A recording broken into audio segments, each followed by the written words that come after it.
your game. Vivo V15 series. Vivo.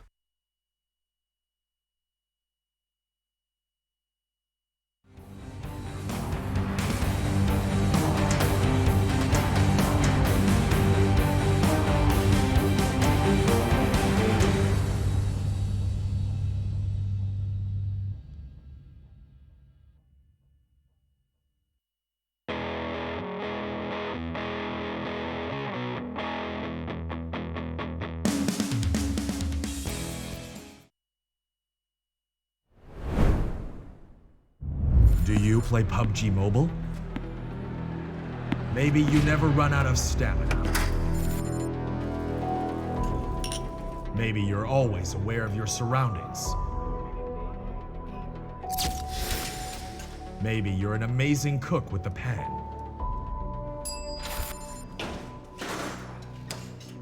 Maybe you're a great driver. But as soon as you hear the sound of an airplane,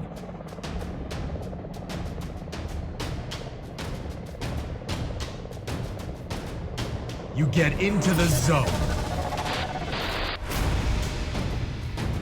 In PUBG Mobile, you all come from different walks in life.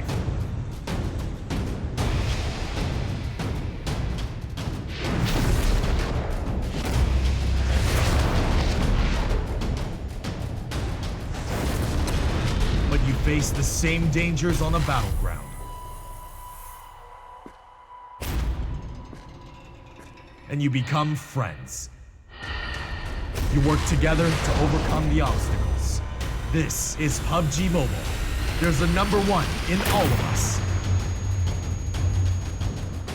Welcome to the PUBG Mobile first anniversary party.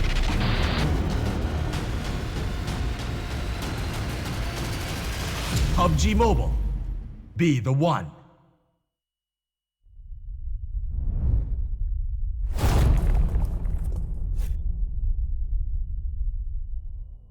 Really hit him? Oh, nice. To see here, flex Spencer. Ooh! This is the power of the cutouts, I'm telling you. Oh no! Matthew tries to make the run, the great escape. Oh, useful teammates. OMGG. Not to sound as much as the Chinese safe, but we see Doctor here taking down. You can see it long range. Can he land these shots? Spraying away. Trying to take good control. Easy kill, easy picking, no problems at all. Custer's the only one left alive. He's being sprayed down. Both OMGG and Doctor to the lobby, so Africa have 200 people, but they don't push onto it. So Africa, they're getting the best escape and the third match to the lobby. Oh, missing really nice position. He jumps up. How does he get away with the first kill? Looking for the second. Champion's there, but he can't get it done. Champion manages to save the day, but he will die out regardless. There's almost looking to wreck the attack. He was running straight into Team Epic. But he's just, oh, he jumps out the window. Great timing. Climbs into the next one. He's keeping himself going. No! Oh! BKB. They're still fighting in the top 9 teams. It's not too bad for That's him. their best placement yet, almost. Reach across the hole, the flank comes in as well.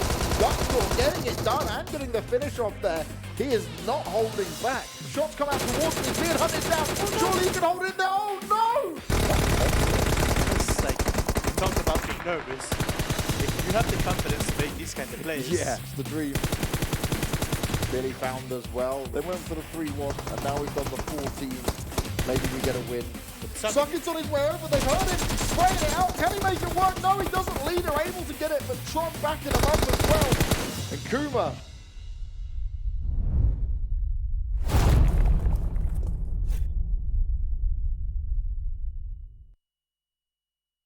Hello, ladies and gentlemen, fellow PUBG Mobile players. Hope you're all having an absolutely fantastic day. My name is Max, and I'm today going to be joined still by my fellow friend and caster Imperium to bring you the PUBG Mobile that you all deserve at home. How you doing, man? Welcome. I'm doing absolutely epically. Looking forward to the fantastic action we are going to have ahead of us. It's day 2, Group C and D of this wildcard region. Hopefully, we're going to have even more action, even more hype on the battlefield in these teams. Yeah, I can't wait to jump into the action of the PUBG Mobile Club Open, brought to you officially by Vivo, the official sponsor of this tournament of the Spring Split. allowed us to put the cash prize up to 2.5 whopping million US dollars. Yeah, of course, and that is going to be happening all the way in the future of the live finals. But this is the spring split, like you mentioned. This is the first part of these teams looking to get to those live finals. We have 16 teams in Group C and D, and based on kind of the action we saw yesterday, one thing that I'd mention, Maxman, in yesterday's broadcast was I didn't think, because it was only 1 point per kill, that it wasn't going to make a huge impact in, let's say, the point standings.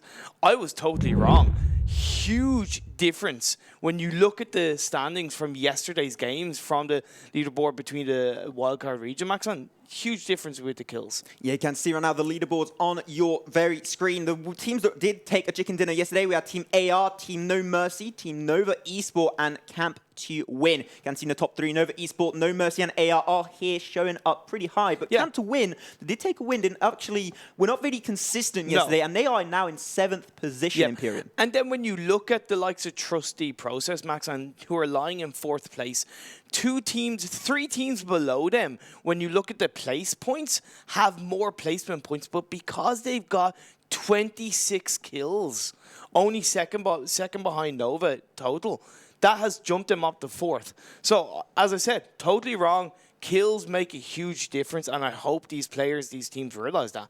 Yeah, they're like, the kills are extremely important. You see Nova Esport and Trust the Process, they are really far ahead in that kill lead. But after we look at Nova Esport, they have around 20-25 points extra, which is almost the equivalent of a win. So they are pretty safe for today at least. But don't get too cocky, you might get taken down. Of course, and then we do see that the points you get, 30 points for first, 22 for second, 19 for third, and all the way down, and obviously if you finish in last, you get 0 points, but we talked about that, no team wants that to happen. Yeah, and as you can see also the kill points, you get 1 kill, 1 point, so if you can just get those huge squad wipes, 4 points going to your team, which is definitely something you want to try and focus on as much as possible. So we're going to see a lot more action today, I believe, because you want to try and take down Nova and Trust the Process. We are extremely far away with those kills. Yeah, definitely, and we even saw in a couple of the games yesterday, a couple of early squad wipes, Maxan, and that did help impact the game overall. Of course, we saw these teams, they would have good momentum going into the later stages of that game, getting that early squad wipe, and like you said, full squad wipe, 4 kills, happy day. So as you can see, we have the schedule in front of us. So here, ladies and gentlemen, you're watching the schedule of this first weekend of the PUBG Mobile Club Open Spring Split. Yesterday we had Vikendi, Miramar, Erangel, and Erangel. And today will be a copy-paste of those matchups. Vikendi, Miramar, and double Erangel will be coming back 2 times more Erangel. We had so much nice plays on that map. I just can't wait to jump into it. I absolutely love Erangel. It did not fail to disappoint yesterday, Max, and we saw so many clutch plays. That last game where we had 5 teams and it was 5 players, but over 5 teams. So it was 1 player per team left. That was how tight, how close, how amazing Erangel can pull out all the stops for these teams, because it's just the most popular, well-known map. I remember Destro on Team No Mercy just pulling up that 1v3 clutch at the end in the last zone. That was just insane. Can't wait to see if we're going to have more of action like that in today's broadcast. But yeah, so we're just going to try and wait. I was going to say we're about to wait for the first game, but no, we're just going to be jumping. Get your skis ready, ladies and gentlemen. We're about to drop on Vikendi. Yeah, of course. So we do see that the plane trajectory is going from the east to the west. Once again, a lot of teams do seem to be dropping down early on, Maxman, looking to get into those early loot spots. They can hit it up early and then go to wherever that safe zone needs to be. Yeah, yesterday, Group A and B, they dropped almost all of them in the north, trying to get the King of the North, trying to, try and get above the wall. But unfortunately, they were not a lot of teams able to make it out of the, into the zone. They got pushed back pretty evenly. So here we're going to have teams going pretty even around the board on this first Vikendi map of the day, Imperium. So I think definitely teams are going to probably play a little bit more passive than what we saw yesterday. I'm just going to focus more on looting than picking fights early on. Yeah, and that's the thing. I was expecting with this Vikendi map being a bit smaller and being a bit more kind of tight, compact, that we would see more early kills, some more early battles, but that wasn't really the case yesterday. And yeah, I think it's going to be the same yesterday, a bit more passive play. They do seem to be a bit more spread out, but Maxman, up in the north once again, the northwest, there's a big chunk of a couple of teams coming together. Yeah, a bunch of teams coming together, but like, no, but they're just running away from the center of the map Imperium. They're just scared of Castle. I don't know why.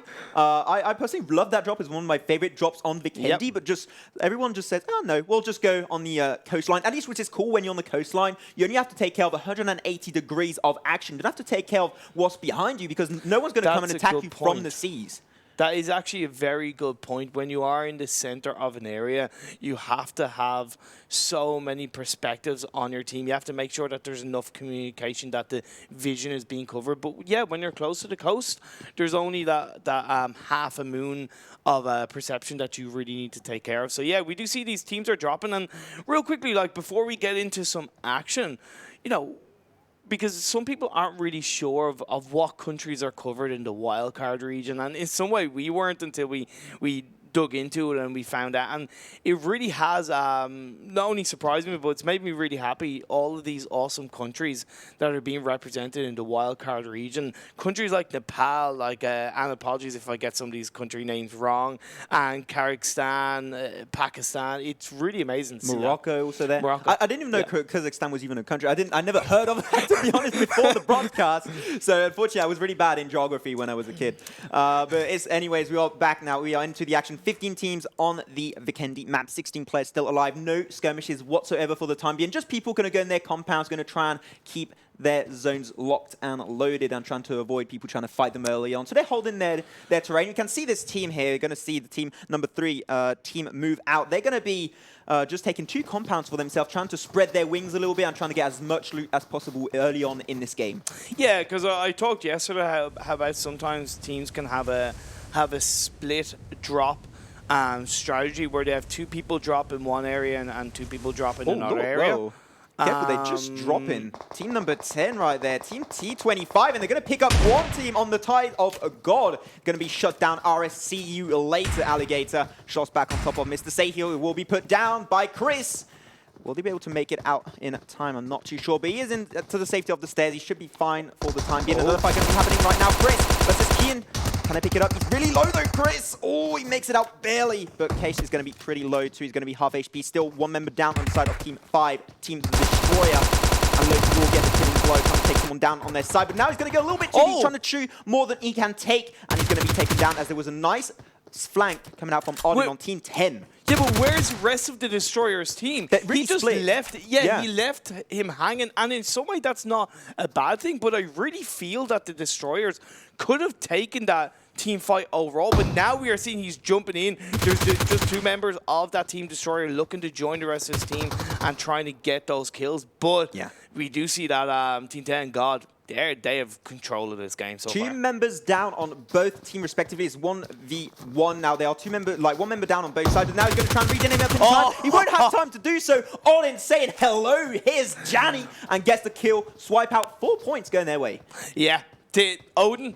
T25. Absolutely beautiful play. That's, again, I've talked about before, taking control of a team fight, taking control of the action and going, no, I'm going to really win this for my team. And that's exactly what Odin did. Yeah, okay, they're down to 2 players, but instead of, let's say, allowing the Destroyers to recover, they went, no, I'm going to take you out. No chance.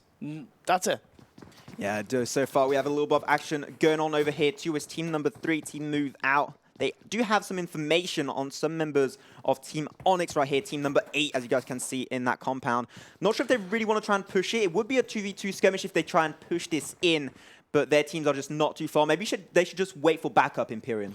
Yeah, of course. You want to make sure if you sniff the enemy team around you, Maxman, and you're not sure exactly where they are, but you have a sense that they're there, you want to communicate with the rest of your team. These guys surely are going to be on VC together, communicating, you know, and letting each other know what their status is, what kind of loot they have.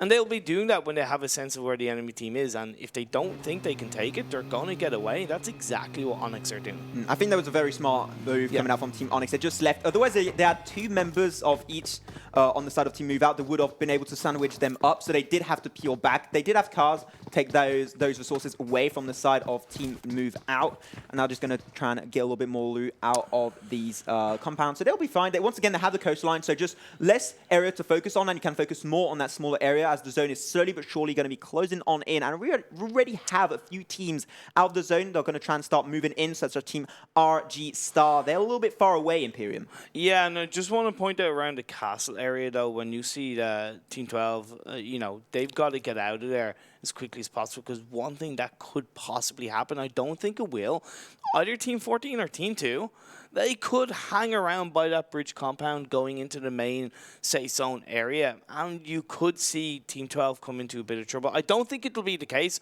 but it'll be interesting to see that how that will play out going forward. And that safe zone, Max, I reckon that will end up very much heavily on the coastal side. As you said, like Team 14 that's called Team Kardima, they're going to be the gatekeepers of the zone this time around. They have the huge area dominance, so they can try and pull that off if they want to. But after, they do not have information on the presence of the enemy team, so there might be someone, they might not be, they might even not go that way if they want to try and get back into the zone. Because once again, you want to try and avoid bridges as much as possible when you're out of the zone, Imperium. We're now going to have the side then of Team 16, Team Team Nomad Warriors. Whoa, they're going to be rushing on look, through. Be careful, you have Team 6 right here.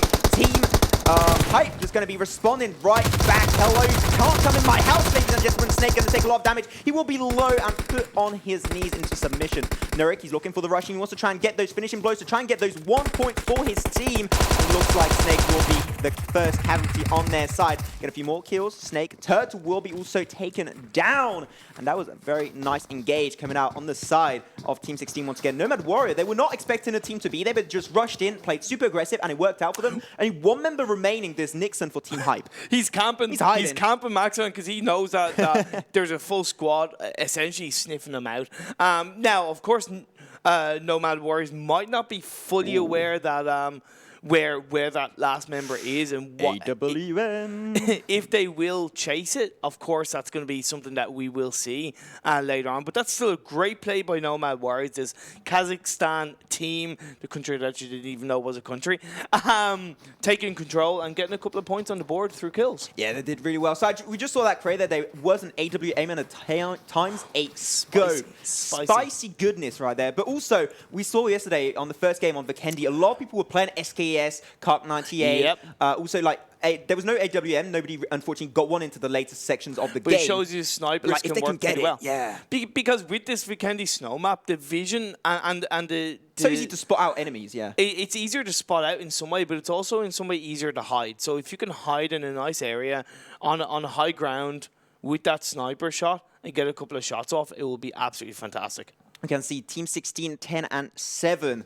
Team Nomad Warriors, T25, and also Team 7. This game is off PUBG. They are still on the coastline, Imperium, and the zone is moving towards them. AKA Team AR that we had yesterday. They were so lucky with the zone. And they, once again, only have to take care of one section of the map without being scared of being flanked. So they're in a perfect situation right now, going to 4-on-1, and just going to completely destroy him. 1v4 was a little bit too overwhelming, so that's going to be the last member going to be taken down by the side of Team 16, Nomad Warriors. Yeah, I did. I was wondering if they were going to sniff him out, and they did. That was a nice full squad. That 4 kills on the board for him. We are on to Team 12, which is RG Star team, I believe. They finally moved in, yeah. Yeah, they are a Chinese team, and they're looking to really bring in the action. They're playing it safe. I do like that because they know that they're outside the safe zone, Maxman. So when you... Sometimes you'll see they'll just drive straight into the safe zone. That could be a bit risky because we saw yesterday a couple of times where, you know, teams driving in vehicles were taken out. Yeah, especially at the last game. We saw that. Do not, when you're in a 1v1 fight, do not take the car. Yeah, so that's something it was much safer for them to do, because also, let's not forget, when you're in a vehicle, you make a lot more noise, so you actually let teams around you know, essentially, that you're there. As opposed to being on foot. So, yeah, it definitely safer job done by RG Star team. Yeah, HS headshot. They're going to be just taking still control of this compound. I haven't finished looting quite yet. Just going to try and get maybe a few juicy tier 3 items up their sleeve if they can do so. The SNC Club, they're going to be holding this compound also for themselves. Just a little bit further away, you have Team 14, Team Kardima. They're also going to be holding the compound. Maybe a fight will be breaking out in the near future, Imperium. But so far, like, we only still have 13 teams on the board still up. So we started with like 60 players, so 10 are now taken down, Imperium. That's not too bad. In 10 minutes, that's on average 1 a minute. So it's more aggressive than what we had yesterday. Yeah, it is. It is definitely more I think they saw the interest of kill points. Of course. Exactly, and that's what I've been saying. And Nomad Warriors, of course, they were a little bit lucky to drive into a full squad, but they got that full squad wipe and job done, and that puts them And they on lost no that one. forefront. So perfect. And they lost no one. Best of both worlds. They didn't use any resources. They little to no resources, obviously, other than bullets. And now we do see the Star team driving into that safe zone, moving to look away. Look at that line. I know. Damn, you will not pass the Onyx Frontier, ladies and gentlemen. That's impossible. Team 2, Team KG SWAT, going to be also just finishing their looting session. Not much action going on right now. We had a few kills going on earlier. Now it's just starting to go down. They're trying to focus and get back to the zone, as the zone is almost entirely closed up. And if the zone is still on the coastline, I'm going to see 3 happy teams. That's going to be Team 7, Team 10, and Team 16. Still in the same position. Haven't moved because they just don't need to. Yeah, and it's... And Team Rose also, they're trying to get position. We could potentially have a water finish. Potentially. I'm just putting that out there. We could have a water finish where one team will end up swimming smooth fishes. But yeah, so like I said, it's moved in. Look at that safe zone. Lucky. I know. God damn it. Oh, am I not lucky like that? Where's the zone just runs away from me when I play PUBG? And that was a huge zonal chunk as well. That was heavily shrunk. They do have about 40 seconds to start moving out. It's not a lot of time, and a bit of action going out on this Vikendi map. Yeah, Cardima, they're going to be spotting out some members in a car there. They're going to be able to flee anyways. They'll be fine. Yeah, okay, we said coast gameplay, but that's maybe a little bit too close. They're hiding the cars away. Like, well, they're trying to transform them in boats or something. I don't know. Yeah, but they're not in the safe zone, Max. Yeah. So they're actually good. They're going to have Taking to start moving. Away, yeah. Now, they could wait it out a little bit until the blue sign starts moving and try and catch a couple of teams out that are moving in towards the safe zone. But either way, if I were them, I would actually relocate into that safe zone by that coastal area because, like you said, you only have 100. Yeah, you only have 180 degrees to be aware of, so to speak, around you. So yeah, good job. Now, I'm kind of surprised that in some way one team didn't hit a coastal area outside the safe zone and look to go in via boat into that safe zone, because that around the entire map takes a lot of time. No, not around the entire map, but around part of it, as we do see a possible action going down. Yeah, going to have someone put on their knees. Same for Kavari KG, and they're going to get a finishing blow right there. Put also Eagle shot on the ground. Team 219 doing some work with their Team 2. Team KG SWAT in a bad spot. Someone on the ground. Will they be able to regen him back up? They just have the safety of the smoke. And also, KD Slayer's just behind that. He has the information. He knows the team is going to try and rush and save his life. But unfortunately, you can see one of the members of Team KG SWAT is pretty damn low and should be taken out and given an extra kill point over to the side of Team KD. The zone is moving on through. Team 14 in a really good position. Cardima, they're going to try and hold their position as long as possible if they do get rushed. And Team 8 just can't answer back because they don't have to rush it. Team 14, Team Cardima, they can just hold their ground and they don't have to force the fight. They don't have to force the fight, but they can't stay too out in the open because that can go against them. They are hiding behind that rock. They're also in the zone now, yeah. Grenade. Yeah, so now... It's not. It's Molotov. Just kind of spot him out right there. Timo is going to be but the last member alive. Both teams are in the blue zone. So is it really worth them hanging around too much? I don't heavily think so, but let's see what happens as Team members raining on through on top of Team 7. That's going to be gamers of PUBG in their compound. They're going to be able to do a reverse kill on top of a SHML. So that's going to be also Team 11, Shinigami Bulk. They're going to be also taking a few shots back in their very face.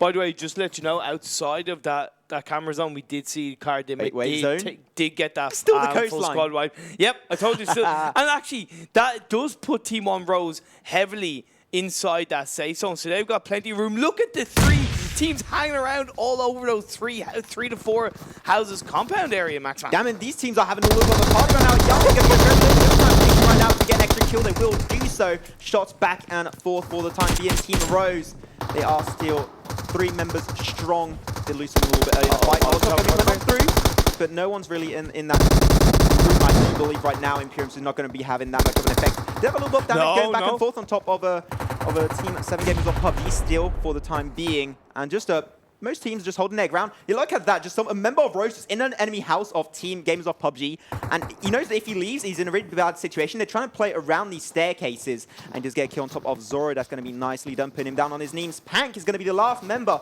of Team Gamers of PUBG. Will he be able to do the clutch, Imperium? There's every chance that he could do so. Oh, no, he goes down. Wait, there's one more member there. Yeah, they're bringing him back in time, but they still lose it at the end of the day. That's going to be one swoop of Team Gamers of PUBG. That's great job coming out from Rose, because as you saw, 3 of them kept so close to each other going up that stairs. What that does is it does one of 2 things, Max. Obviously, it's that man support, but also they could move around each other and share that damage. And it really helped them secure that squad up. However, they've got to be careful because they've got another team right by their side. They have Shinigami Balk right across the way from them, ready. This is 3v4. Rose has only 3 members up and going, but right now we're going to go over to another fight. SNG going to have 1 member. Den's just trying to hide himself to not get taken down. Yeah, like, but he's got too low HP. I don't think his team can save him unless they try and pull the trigger right now, but they're just not going to have the time to do so. SNG still has 2 members up and going 3v2 as they're able to regen back up Pacific on the side of Team 13. That is Team Quad Core. They're going to try and overwhelm SNG Yogen. They should have heard his footsteps. Were not sneaky, Yogen, unfortunately. Yeah, but what Quad need to do realistically, though, is they need to go in as a 3-man team if they're going to chase it. Oh, the fight is breaking out of Shinigami Bolt and Rose, but Rose going to lose 1 member to the ground, Imperium. Now it's going to be turned into a 2v4 situation. And now Rose going to be losing 2 members on their knees, but still they have 1 member for Rose to drink some wet, draws off the clutch and turns it around, and they pick the kill on top of Shinigami Bolt. Can't pronounce his name. Can't pronounce his name, but he pulled out the hype kill of the day so far. we'll just call him the Beast. Is those members that hope I could talk Chinese, Imperium? I know. Times like these. Chinese. No, absolutely fantastic play. It was that sticking together process. Yes, it was great play by Shinigami Balk to kind of get those couple of kills, but they didn't heavily stick together. It was too much in the open, and we saw that the Beast that I'm calling him now, he was able to duck behind a wall and take him out 1 by 1.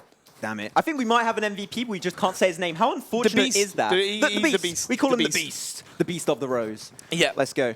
But yeah, now we're going to have the side then of Team Nomad Warriors. Going to be a little bit cornered up. Should have called him Thorn. Rose Thorn. Damn. Feels bad, man. Too late. But yeah, we do see that there's a... no more coastline. No more coastline. Rose. And now we do see Rose are going to have to move in. Onyx are going to have to move in. But we now see the skirmish between 16 and 10. Yeah, Nomad Warriors, they're a little bit surrounded for the time being. Imperium, they've got to be very careful about their surroundings. Team then 8 is going to be the one trying to pull the trigger. Team Onyx coming to you live from Pakistan. Going to try and hold their ground as much as possible. But now they only have 2 members, and they do have then the last member, then Onyx. He just arrived in that 4x4. They're going to be trying to give a little bit more assistance while they're trying to siege up this compound. Yeah, we are 20 minutes, just under 20 minutes into this game, Max. 9 teams left, 29 players alive, so there's a lot of kills to play for. Of course, you do have this chance. The likes of Nomad have 4 kills at least on the board. You see RG, they're standing on 0 kills, but they're sticking up in the moment. And like I said, Nomad on 4 kills, they're looking strong. They're my team to watch so far, Max. Oh, be careful. We're going to have a little fight back and forth over there. Also going to have Team 3, Team Move Out. That's going to get slowly rushed by the members of Team T25. They've been having a lot of fights, Imperium, but they're still up and running, so they're doing fine for the time being. They're slowly going to be making their way towards the side of Move Out. I don't know if they have information, but they're pretty spread out, so they've got multiple lines of sight, and trees will not save you if the fight breaks out. It won't save you, but it can allow a little bit of protection, so... They can work around it, You know, can work around it, but they only have 2 players, so they're going to have that man disadvantage 9 times out of 10. Well, we saw 3v4 going their way, yeah, so but look at Team 12. They're inside the safe zone. They see Team 10, T20... T25 right in their sights. They've got a nice high ground protection of trees. We could see Odin and Chris, like I said, being put under pressure, having to hide behind that rock. Yeah, just going to be spraying a little bit on top of Chris. He will make it out, though, no problem whatsoever. He was a little bit too far out of range to be hit by anything. As Move Out, they are going to be going on the tippity top of this hill. And they will probably have the angle on the side of Quad Core and SNG Club. They've been, like, having a passive Yeah. fight. No, this is the Cold War, Imperium. I like one. I like that one. Yeah, this is a great ending of this first game. I can see it already happening. A lot of close teams, nice housing compounds are going to be able to hide behind. It's going to come down to both good instincts and key control in this game.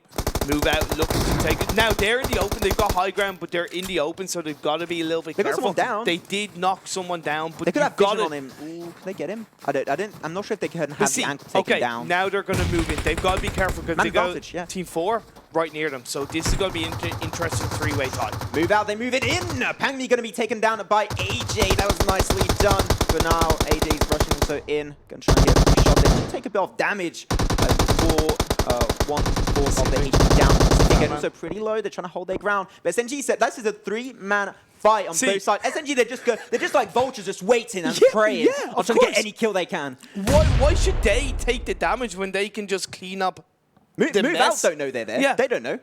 Exactly, because they're not moving, they don't hear footsteps. Whereas the team of Sin Club, they hear the footsteps, they hear the gunshots. I want to give you some of that cake, ladies and gentlemen. Team RG Star, they're rushing on through on the remaining members of SNG Club. They're trying to get into the corner of that house. They are on the upper quarter of that house, but can they actually make it out? 2v4 Imperium. Fight is about to break out. 4 teams, 2 houses. This is absolutely ridiculous.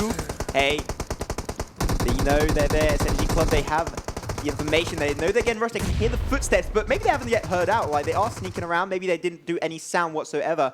But RG Star, we have someone going up. Oh, move at the out. higher part, going to have a fight breaking through normally in the next few seconds. Imperium, are they going to try and go up? They heard the sound 100% now because you had Pakaba that was like just running around. So also, they know now. Also, Move Out actually got put under pressure on another area of the map. So this is just a real cluster of teams coming together. 8 teams, 25 players alive. You see them driving in now from the forefront. Rows are coming in to join the party. Move Out, they're losing some members. Unfortunately, Imperium Central Team Onyx, 2 members going to be down on their side. Right now on this fight we're looking at right now, still going to have a rush on Team Rose. They're trying to join the fight, but some members on their side are going to put down, and Rose is going to be easily swiped away. We're losing the Beast, Imperium. We're losing him. Yeah, Move Out though. Move Out are the team to watch. They are still in it. They're down to 2.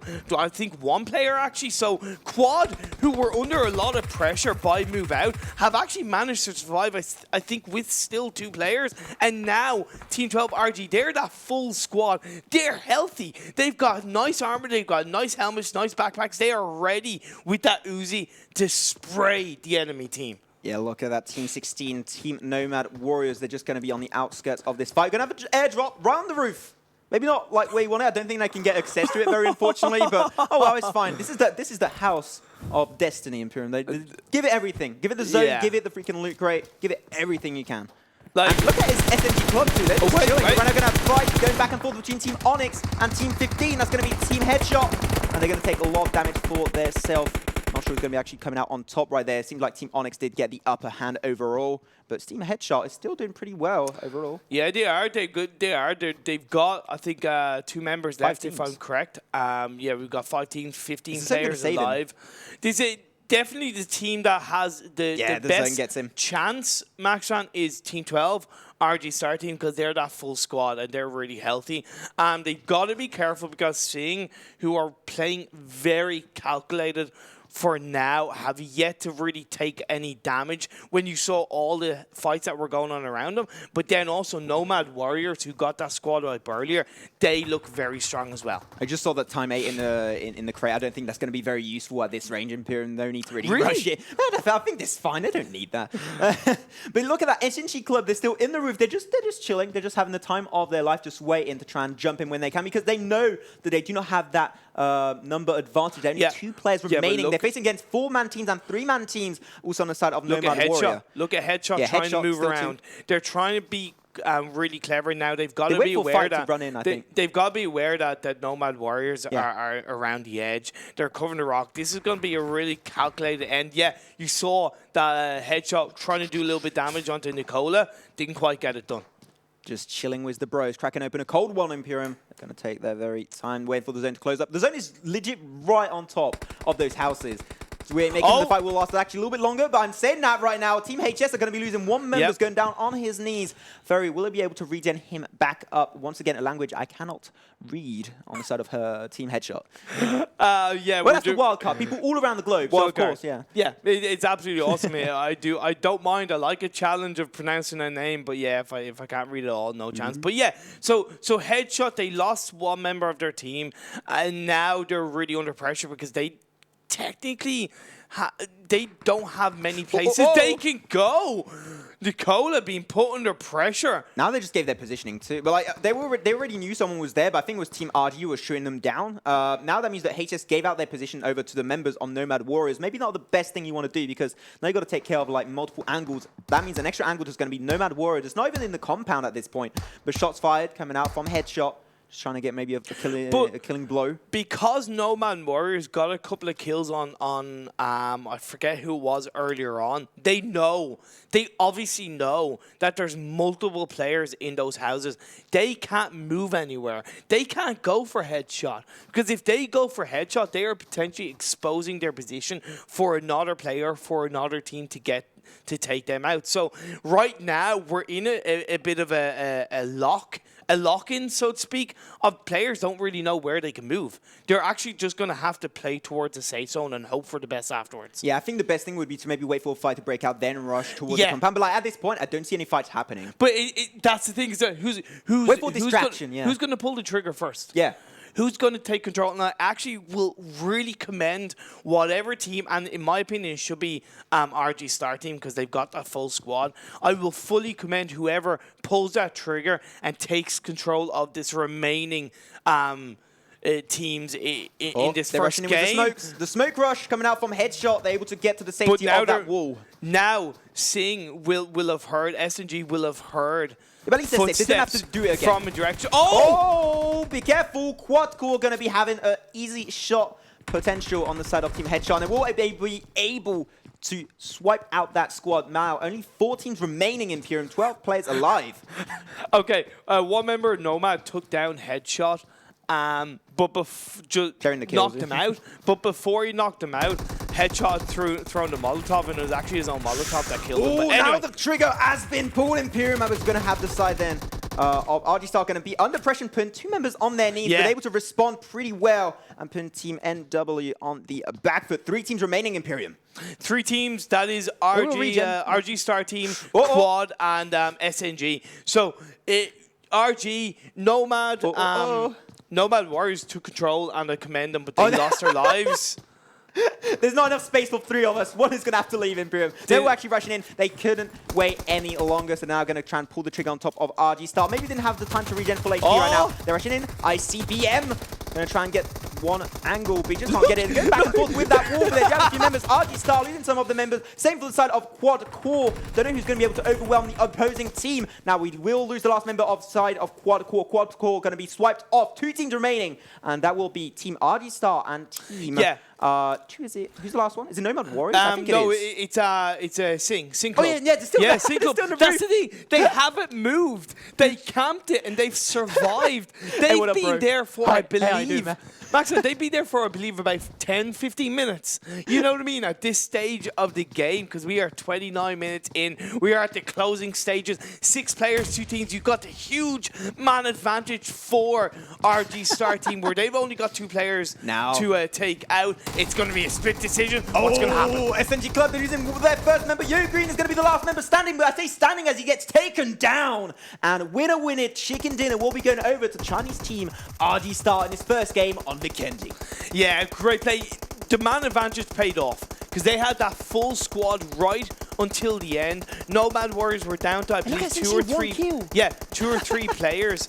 And they got taken out by RG Star Team. But the team, in my eyes, that stood out the most was Nomad Warriors because they got that full squad wipe. They got a total of, I believe, 7 kills on their side. It was a great start for them.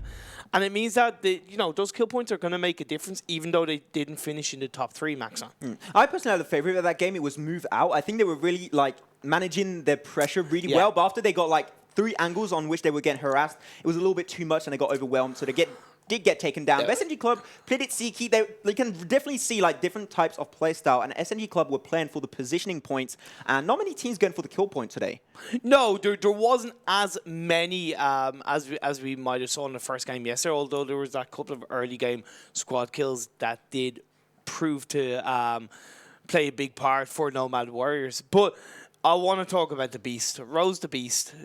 That's what we've named him. We can't pronounce his name because it's obviously in Chinese. But yeah, he is the Beast because he got that 3v1 situation where he just turned it around and it was beautiful. It was clutch.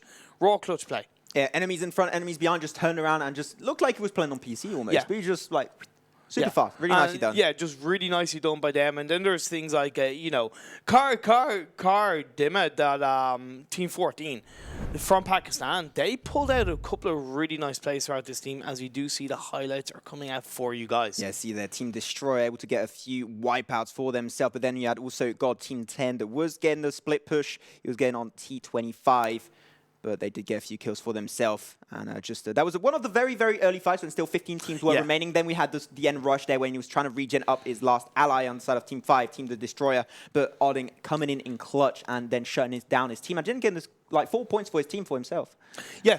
So they really great play for them. And then we do see later on in the 7.5-minute mark of this game. This is a squad wipe by Nomad Warriors. Great play by them, going as a full team. Hype couldn't really do anything. They were bugging, I think. They were disconnected or something. They were just like staying there, just chilling and not really responding in any way, shape or form. Then we had a really battle of width, which was around the zone. And then that was one of the last fights there. Look at that. Team 7 versus Team 11. Definitely some nice action coming up through. Then there was quad core. Then we're starting to pull off the trigger on SNG. That's when SNG, they were still 4-man team. I know. That's like, I don't remember them being 4-man team because most of the time when I saw them, there were only 2 members remaining. Yeah. And then lose 2 members. And SNG were just like over there, just like, no, we're not ready to fight this right now. Then Rose. That was a clutch move coming out from the Beast in action. Look. Boom. Another squad wipe, job done. Great play by the Beast, great play by Rose. But then they got taken out by Move Out and Quad, and they just couldn't recover from that, Maxon. Yeah, Quad had a really hard time to recover from that. Then we had the battle around the zone. Team Onyx was able to get a few killing shots on the side of Team Headshot, but Headshot did come out with the upper hand at the end of the day. And that was Nomad Warriors. You said you really liked their gameplay style. Yeah, I really did. They seemed aggressive. They seemed in control. Obviously, they didn't finish in top 3, but yeah, they're my team to watch so far, Maxman. As you do see, the final stage of this game came down to Quad, RG Star Team, and SNG. Yeah, Quad did get swiped out there with the last one. Third position, still 19 points going their way. Feels good, man. Of course. Feels good, man, indeed. And the Vikendi map, the ending spot, I thought it might end by the coast, in fairness, but completely different than what we expected. They were lucky, maybe not too lucky. Okay? and as much as we always love the open ending where there's a lot of smokes and we have teams that have very little cover, I also really love house endings where you have this one house or there's 1 or 2 or 3 houses, because you saw at the end where one member of RG Star and one member of team, forget exactly, Quad Core, were kind of swiping in between the door, trying to get those little kink shots on each other. And it was like they were just dancing with each other because it's that kind of, you're trying to get that perfect shot while having to move. So you're having to do 3, 4, 5 things at once, and watch out around you. That's why I love those house finishes. I love those house finishings too. They're like a ticking bomb. You know that at one point just everything's going to get in disorder and just explode, which I love. Which happened at the end there. You had 4 teams and then they just clashed at the end. Yeah, and then it also kind of shows what teams are looking to take what strategies, because like we saw, Singh camped out. The 2 members Singh camped out, didn't shoot anybody, didn't move a muscle, and they finished second. Yeah, they only got 1 kill, and that is something they're going to have to improve on in these next coming games if they are going to maintain their second position in the standings. But when you talk about first game of the day, first game of this PUBG Mobile open spring split, that's great job by them. Yeah, I hope you guys enjoyed that first game of the PUBG Mobile Club Open Spring Split, brought to you through the power of Vivo, the official sponsor of this tournament, which allows us to put a whopping 2.5 million cash prize on this tournament. Absolutely insane. Once again, I would play if I could, but we can't do that. We could duo. We could 2v everyone. I'm terrible. I'm terrible. Just saying. I'm only good confident at in Pierre, talking. let's I go. can't play the game, Kappa. But yeah, let's talk about this next game. We are going onto the Miramar map. Completely different ball game. Bigger map. Desert action. We're going to see a lot of long, kind of winded team fights, I feel. Overall, the likes of the snipers really can play a huge part. Those 6-8 time scopes, when you get a hold of them, that can really put your team in the lead. Yeah, we saw that on yesterday's game. Sniper's going to be a heavy focus. DMR's also, of course. Yeah, of course. Going to be the high focus of these games. Also, like, positioning was very important. After Yes. yesterday's game on Miramar, it finished in like a little town. Yeah. So it was very close quarter, but I think on like most of your Miramar games are going to end in like an open field or on the lip of a mountain. So having There those you go. long scope snipers would be always a really good thing to have towards the mid and late game. Yeah, on the lip of a mountain, indeed. That's we saw at one point in Miramar where this team were just hiding behind the rocks of that mountain. So what it came down to was that they like being on the coast because they had big rocks covering where they were. They didn't have to look 360 degrees. They only had to look 120, 180 degrees, and we saw that pay off for them. No, that was really nice moves coming out yesterday. Also yesterday, the team that did actually win on top of Miramar, that was Team No Mercy. That like they had a clutch move yesterday. It was absolutely insane, and the clutch was actually done by Destro. And done at the end. They just rushed in. So like, you can expect some really aggressive plays on Miramar, but not as aggressive as Erangel, because that's going to be the second game. It will be Miramar, but then we have the two last games, Game 3 and Game 4, that will be on Erangel, where everything started, where the most action was given to you guys yesterday, and I just can't wait to jump on those games. Like, Erangel is just lit. It put such a smile on my face yesterday, like casting those games and just seeing the teams pull out so many clutch plays and just.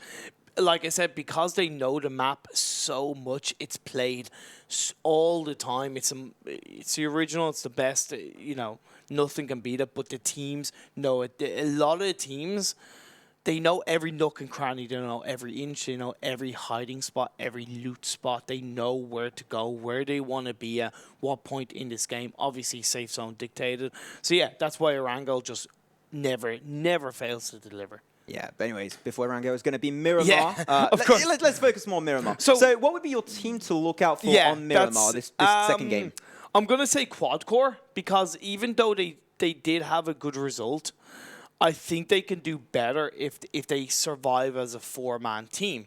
Because they really did take control of a couple of the team fights and a couple of the skirmishes, but particularly against that one against T25, where they just really pushed in hard, and that was a great play by them. And that was only in the early stages of the game. Yeah. So if they can take that momentum and kind of as a four-man squad and survive later on, they're going to be my team to watch. Okay. If I had to put a team out to watch, I would probably put... I'm not going to put SNG Club. Like, they're playing really sneaky. I think SNG Club, their time to shine will be on Erangel when you have all those bushes and that grass to work with. Yeah. Because they love being a little bit sneaky like that. But I'm still going to keep an eye out for RG Star. They just played really well. They hold their positions. They knew exactly how to play. They finished first. They just followed.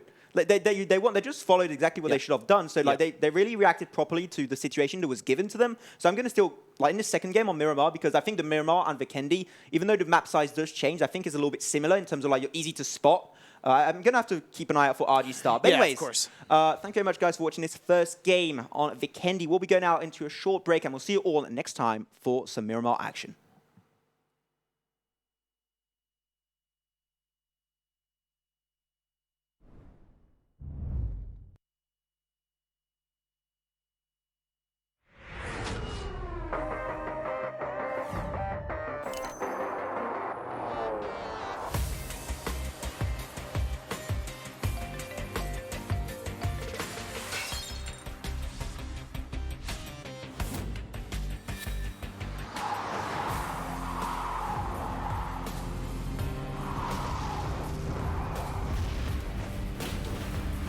Your game, Vivo V15 series, Vivo.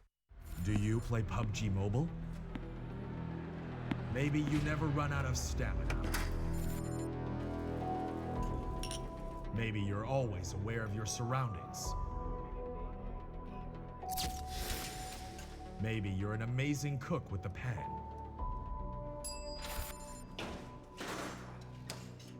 Maybe you're a great driver. But as soon as you hear the sound of an airplane,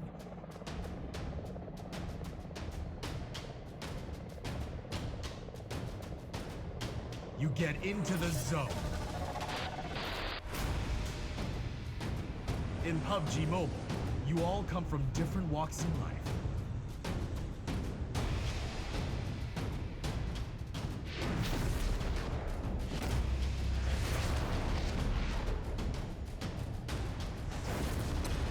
But you face the same dangers on the battleground.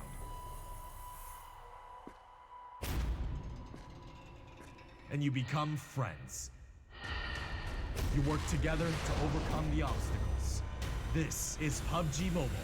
There's a number one in all of us. Welcome to the PUBG Mobile first anniversary party.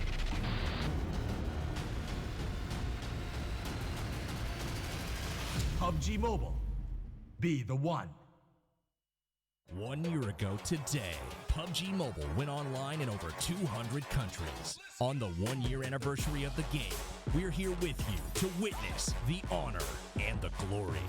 The anniversary Royale Pass will go live as scheduled with the usual variety of rewards and a load of anniversary exclusive items, such as the brilliant anniversary outfit, the retro anniversary set, and the L&Q Chicken M762 finish. Don't miss out. PUBG Mobile, be the one.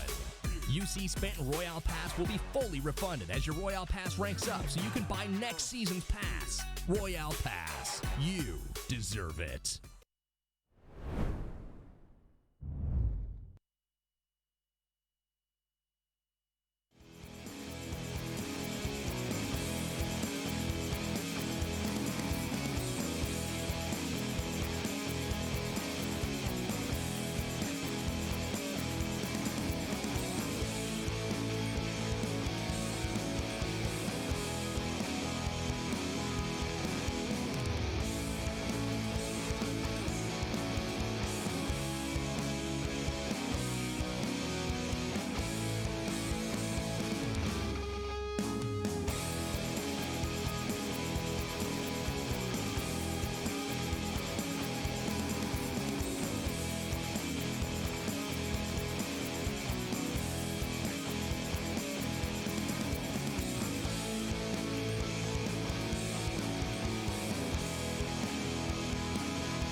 Hello, ladies and gentlemen. Welcome your beautiful faces back to the PUBG Mobile Club Open Spring Split. I'm your host, Max, and I'm still going to be joined by my fellow friend and caster, Imperium. Welcome back. Welcome back indeed. Yeah, we've had one game down, still 3 games to go. We are hitting up the Miramar map in this game too, Maxon. Yeah, we're going to be going on this highly open-ended map. Going to be interesting to see how this is going to go. But anyways, a recap of game number 1 that just happened a few minutes ago on Vikendi. Number 1 spot did go over to Team RG Star coming live from China. And then it was Team SNG Club and Quad Core securing the 2nd and 3rd place respectively. Yeah, of course, all these teams are battling it out for the qualification to get to the PUBG Mobile Club Open Live Finals, which is, of course, brought to you by the official sponsors, Vivo, official sponsors of the PUBG Mobile Club Open, and the official smartphone. What that has helped do is that helped raise the overall prize pool of that live tournament to $2.5 million. Maxon. If you need a high quality device to play PUBG Mobile on to try and maybe join the full split of the PUBG Mobile Club Open, Vivo is the way to go. Exactly. So yeah, Miramar map, we talked a little bit about it, but let's talk about the results so far. First game, point standing, and how much of a difference those kills make overall in the point standing, Maxon. Look at that RG start stream. Start team. Okay, I was reading start for a second there. They're going to be in the number 1 spot with 38 points, 8 kills secured for themselves. And then Rose, a little bit lower, but they have 8 kills. Yep. So they're holding pretty well. If they get a higher end position next game on Miramar, they can secure the number 1 spot. Yeah, and it's interesting because what I think in today's games is a little bit different as we are dropping in onto this Miramar map. These teams are going to look to find the right area they want for their team. Yeah, what I think is different between yesterday's games of Group A and Group B is that with Group C and Group D, a lot of teams look very even in terms of skill, in terms of strategy, in actually ability. So we're seeing a lot of elongated fights because these teams are making calculated, correct decisions, and they really want to make sure they get it right. So really think these teams are a lot closer, Max. Yeah, definitely a lot more even. I can't wait to see them clash with Group A and Group B tomorrow in Imperium on Sunday. Can't wait to see that kind of action. But anyways, get your parasol and get your fresh beverages ready, ladies and gentlemen, as we are dropping on Miramar. Yeah, so we do see that these teams are dropping quite heavily between the East and the West. It's split quite nicely. We don't see all the teams dropping in one area and just 1 or 2 dropping in an opposite direction. They're all quite well spread apart. Of course, Miramar is a pretty big map, so there's plenty of room there to loot up to find the right area for themselves. But I want to keep an eye. Team 15, Team 1, Rose and first zone, Headshot. not too shabby, not too bad. Yeah, Like, just have 2 teams out. Team Rose, they're going to be out, and also Team Headshot. And they are pretty close to each other, so we might have a fight out of the zone. Do you see a few teams that can play the gatekeeping team of the zone when it does start closing in the next 3 minutes in Imperium? But so far, just everyone going to go to their usual looting stages to try and get as much loot as possible. Right now, we're going to see Team 14, Team Cardima. They're not going to be really splitting too much. I would recommend to go in like different areas or even like two different opposite spots on different compounds, because when you think about it, when you're 4 teams, and you loot in the same kind of area, you're going to have one person who's going to get all the loot, the second's going to get a little bit of loot, and then 3rd and 4th player, they're going to get almost nothing. So you're better to just go as far as possible at the very start of the game if you know that no one's around you and you don't have to fight early on, and then just get as much loot as you can.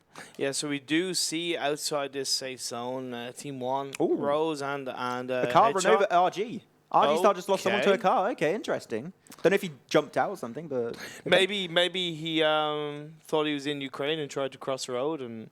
Don't do that in Ukraine. Don't cross the road in Ukraine. Not a good idea, guys. But yeah. Anyway, so he moved out to split. That's cool. That's a way better looting session. Yeah, it is. So yeah, you're dead right. In terms of split looting within a small area is really, of course, important. You don't want to see all 4 members or 2 or 3 members of the team kind of going into the same compound unless it's a really big building. So you want to split apart. But they, Team 1 and Team 15, they're only divided by a road and a couple of buildings, so definitely would like to keep an eye on that. KG SWAT, Team 2, this Kyrgyzstan team. Apologies, looking to have that big compound. That's what I was talking about. When you see a big building like that, Maxon, it's cool for all 4 members to loot.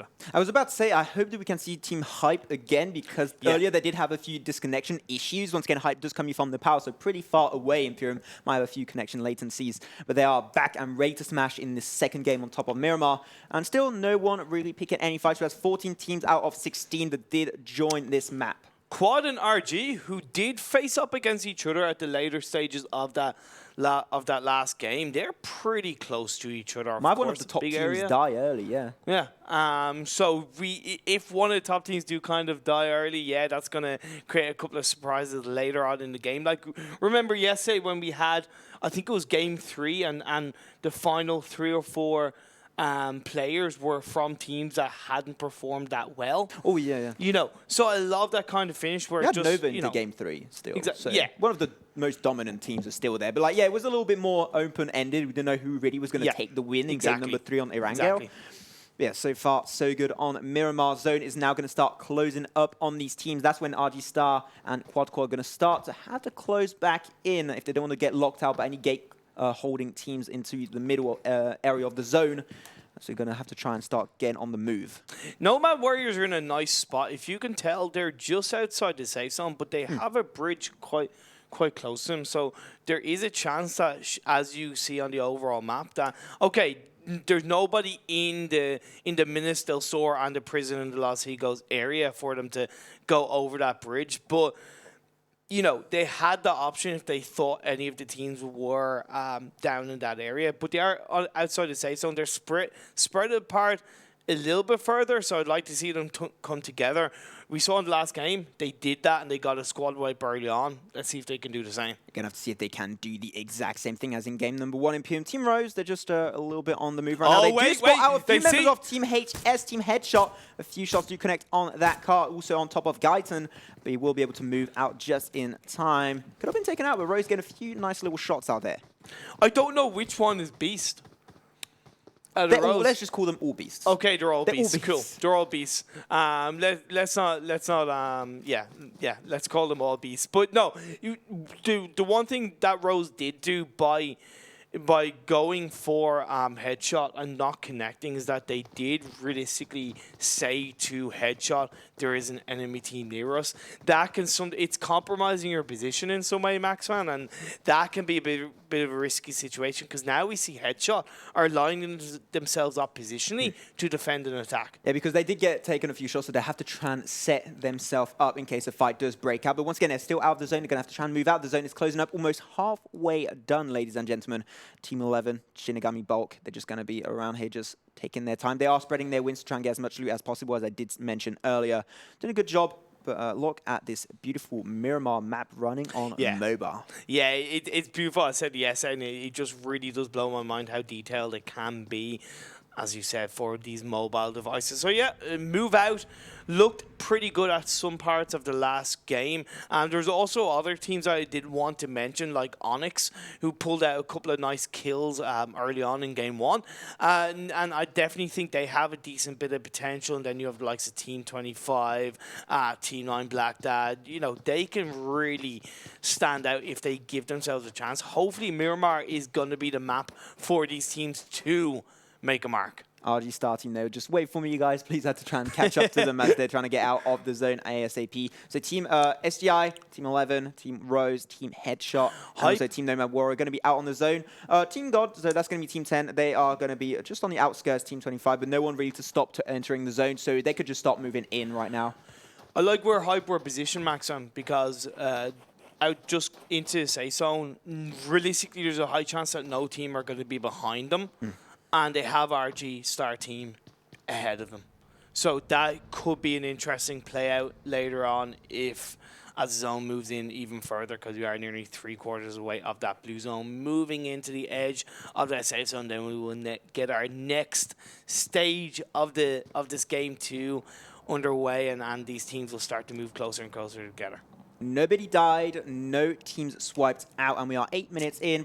That's pretty like what we had yesterday. It's pretty Miramar expected, to be honest. pretty Miramar expected. The map is just so big, you can just... They did have some teams, I got to respect that. Some teams tried again to play the coastline move, but it just didn't work out for them as we have the zone that is inland. And they just, look at that, Team 11. They may be sticking a little bit too close to the coastline. You might have to start moving in, ladies and gentlemen. If they can find a car, they should be good to go. But once again, if you don't find a car, you're going to have a hard time getting back to zone. And if someone is there to, like, get you when you're trying to get to the zone, you're going to have a hard time responding because back. it's an open map, Yeah. so there's a lot of space. There's not that much room to hide other than the crevices and a couple of rocks and a couple of trees. So yeah, I want to talk real quick about we had them focused on was God.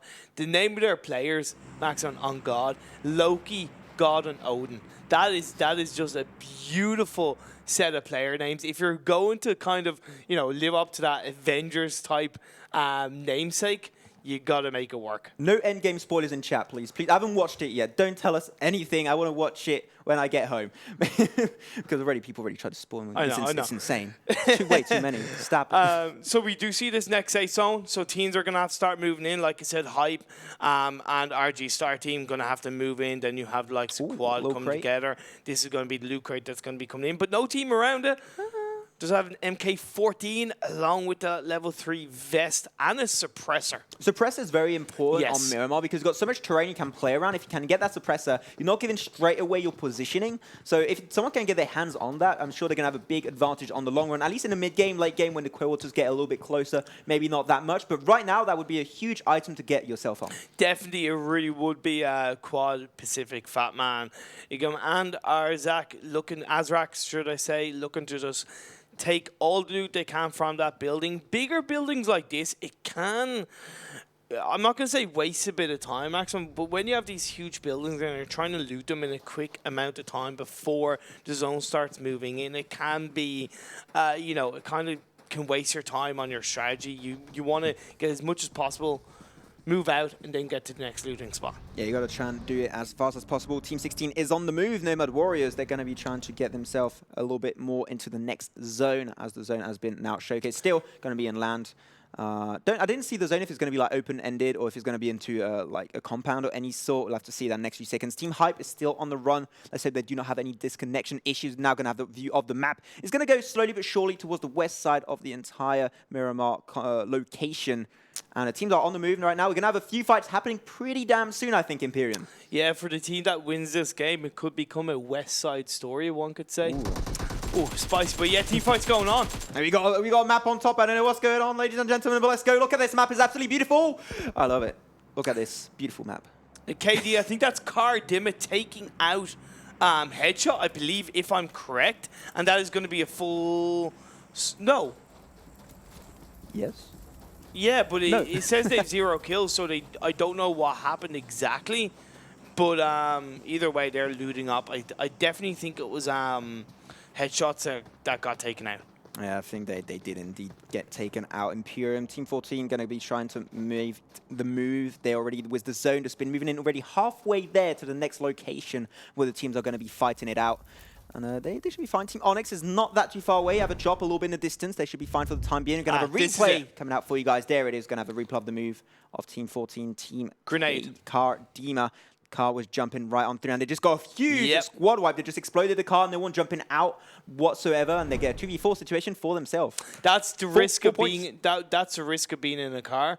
Maxing on this Miramar map is that because it's so open that you can just come into an enemy team like that and you get squad wipe. So always, I would always recommend if you're gonna do it, split up into 2 vehicles if you can, and then you can go separate. Well, you saw a lot of people do that yesterday. Yeah, exactly, it's a good strat. exactly. So it's a good strat. But now look over on the east side, bottom east, between Team 2 and Team 11. Team 11 are actually split up somewhat, and they're going between both Move Out and KG SWAT. Damn it, look at that. Team 16, Nomad Warriors, and Team 13, Quad Core. They have just a perfect location. Nobody going to be coming from their back because that huge wall is stopping anyone from coming to them from that position. And they can just hold their ground. They got really good terrain to work with, especially Quad, but I haven't seen them rotate quite yet. Okay, so yeah, KG SWAT, they have a nice high building, nice high ground, great vision onto Team 11, Shinigami, Balk. They're going to be looking to snipe out, scope out, but also you want to be aware there's a lot of teams moving around them. Yeah, but look at that. Team 11, that's going to be Team Shinigami Black. They are a little bit, like, surrounding them almost, so they're going to have to try and be careful as multiple lines of sight will be created. Look at that sniping shot coming on through. Vital taking a little bit of damage for his trouble. He's got that mini 14. Just trying to get the drop damage too. Not sure if he can actually find it. Not getting that much damage. Eren still with just 1/5 of his damage taken away. Just going to try and keep and hold their ground as long as possible, as the zone has been now marked is going to be slowly moving in. So now you can see Eren is not in the best of situations in Pyram because he's going to have to start moving in, and same for the entirety of Shinigami Belt. Like that. Look at that zone coming on through. But Vital, he can stay. It's fine. Wait, I thought he was going to jump off the building. That's like, why I really thought. I was like, dude, don't do that. You won't survive, man. But yeah, now we do see Hype. Like I said, they're still close to RG Star Team. So they'd be moving in around the same area. Vital, they got an angle on you, my friend. Might want to go down to the next building. You will get taken down. He's going to be on his knees. Chopper doing a nice amount of work. With that range tree, he did have a nice angle in the building down below. Well, you called it. They were surrounding. Yeah, they did really good. Like, you had too many angles, 3 angles to take care of. But now that they had to pull the trigger. Shinigami Bulk, if they didn't, the zone would have got the end word on them. Well, I think what Shinigami Bulk they can do one of two things. They can either actually take the opportunity to run away while they're being revived, or they can go in for the kill, they can go in for the squad wipe. But if they're going to do that, they got to make sure they have the rest of their team. Because right now... Ooh, he does have the information, but unfortunately Chopper will be taking all the bullets to his face and get taken down. An extra kill and an extra point going over to the side of Team 2, Team SWAT. Shots fired from quite a range, about 150 and 200 meters from Eren and Wolf on the side of Team Shinigami Bulk. They're still up and lively, but the zone is slowly but surely trying to claim their lives. But yeah, we're going to see right up there. Look at this. A few death happening overboard. KD, 14, that's going to be Cardima in a really bad situation. Was only a tree to protect themselves. A few members down. Can they regen them back just in time? Going to have to lock move out. They're going to try and rush them now. They have a few members down. Can they take in time? They're really on HP, and no, that's going to be one team squad white coming on through. See you later. Perfect move by move out. I know, perfect move by move out. But what they did was they flanked around Maxman. So they had 2 one side, 2 other side. So literally, Team 14, Cardim, they had nowhere to go. They had nowhere to go anyway, but it's just really compacting that space where, they're gone. They died in a similar fashion in game 1 too, so very unfortunate for them. Right now the zone, once again, closing on through, and Quad is just the closest to the zone. They can try and claim positioning right now. They've got to try and get onto the move. And also, Nomad Warriors, they went a little bit too far. Very unfortunate for them. They're going to have to try and get that new location up their sleeve. The play zone is starting to take people out because some of these teams are very far away. For example, one member of Move Out that got that squad wipe on Dakar Dima, he's actually been taken out by that play zone. That's another player from Move Out being taken out by this play zone. Team A and Team 7, Onyx and Onyx and Games of PUBG, they're going to be normally having a fight breakout. I think they have information. Team Onyx, they're just being very wary of that compound. They're just not ready to dive on through just randomly, so they're just going to take their time. Another car's going to be happening for the side of Gamers of PUBG, and they're just going to part ways, not ready to go in any skirmish for the time being. Team 2, Team SWAT, they are very low in terms of HP and having people on their side, slowly but surely getting taken out. Look at that zone damage. You do not reposition in time. Okay, he's SWAT. Okay, look at what he's doing. I think he knows he's going to die. Whoa, Hype, trying to get the blows onto Quad. Yeah, Hype, they still have 4 members remaining on their team, 4 members strong, and they're trying to get the upper hand on the side of Team Quad. Core grenades running on through.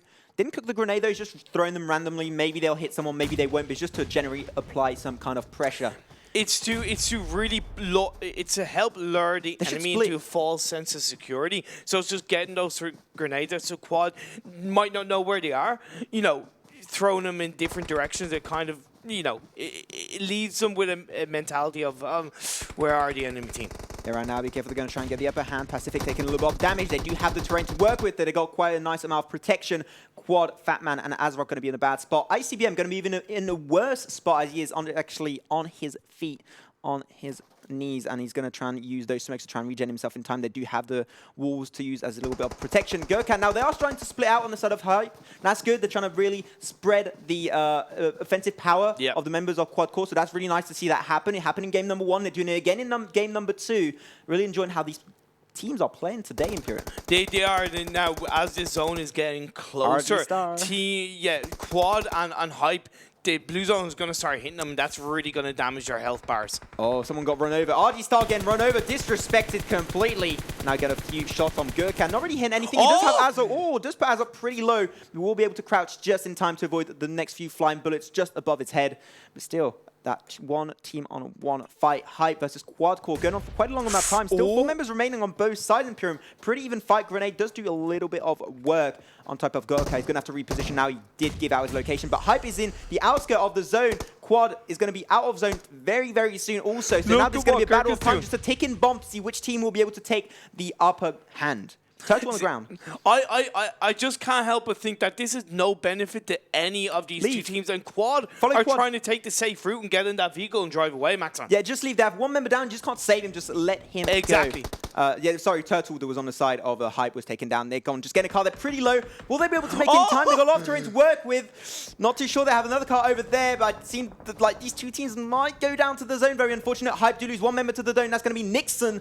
They're just going to have to leave him. Sorry, my dude, we can't save you. Snake was extremely low, just trying to get as far as possible. Survive. But look at that team move out. They're just gatekeeping this zone and responding to the engage of Team Quad, losing their members 1 by 1. Quad Pacific going to be on his knee. You're going to be taken down by AJ on the side of move out, and Quad Fat Man going to be taken away by the zone. Quad going to be swooped out and move out. Perfect positioning on this incoming zone. Plus, that was just on a plate for move out. On a plate. Quad were under pressure from the zone. Be careful. RG Star, hello. How do you do, my friend? Team 7. That's going to be Games of PUBG. Gets the upper hand on one of the beasts, and he will be taken away. Okay, this is RG Star, the winner of Game 1, looking to dominate this team fight against Games of Still 3 members of PUBG. alive. Still three members alive, so they're still looking pretty good, but I do like the skirmish. It's outside the safe zone. Once again, a lot of these team fights are ending up outside the safe zone, Maxon. So these teams are really taking their time with this bigger map, and it's kind of not paying off for a lot of them. So many people on the ground right now. Imperium having a hard time. Careful there. Game of the PUBG might be scouted out by RG. Might want to take the kill. An extra point, you know. Why wouldn't you take it? Oh! Free kill right there. RG able to explode the car and then take down Kapaga on type of SNG Club. There you get the kill. Swipe out the team of Games of PUBG. Nicely done.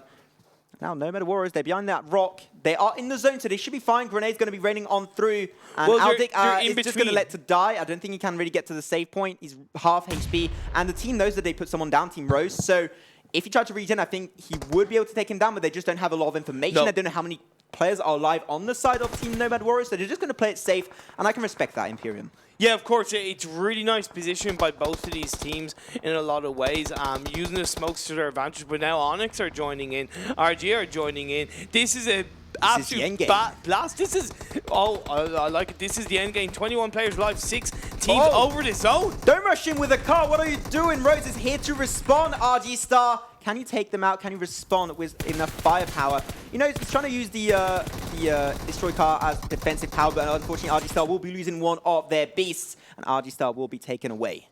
Yeah, this is Rose just going, I'm going to take control. As a team, they are really surviving very, very effectively. 2 players of RG are still alive, though, so this is pretty good. But Rose have the high ground, Max, man. They have that advantage. They also have the man advantage, but they've got to be careful of the teams that's going on around them.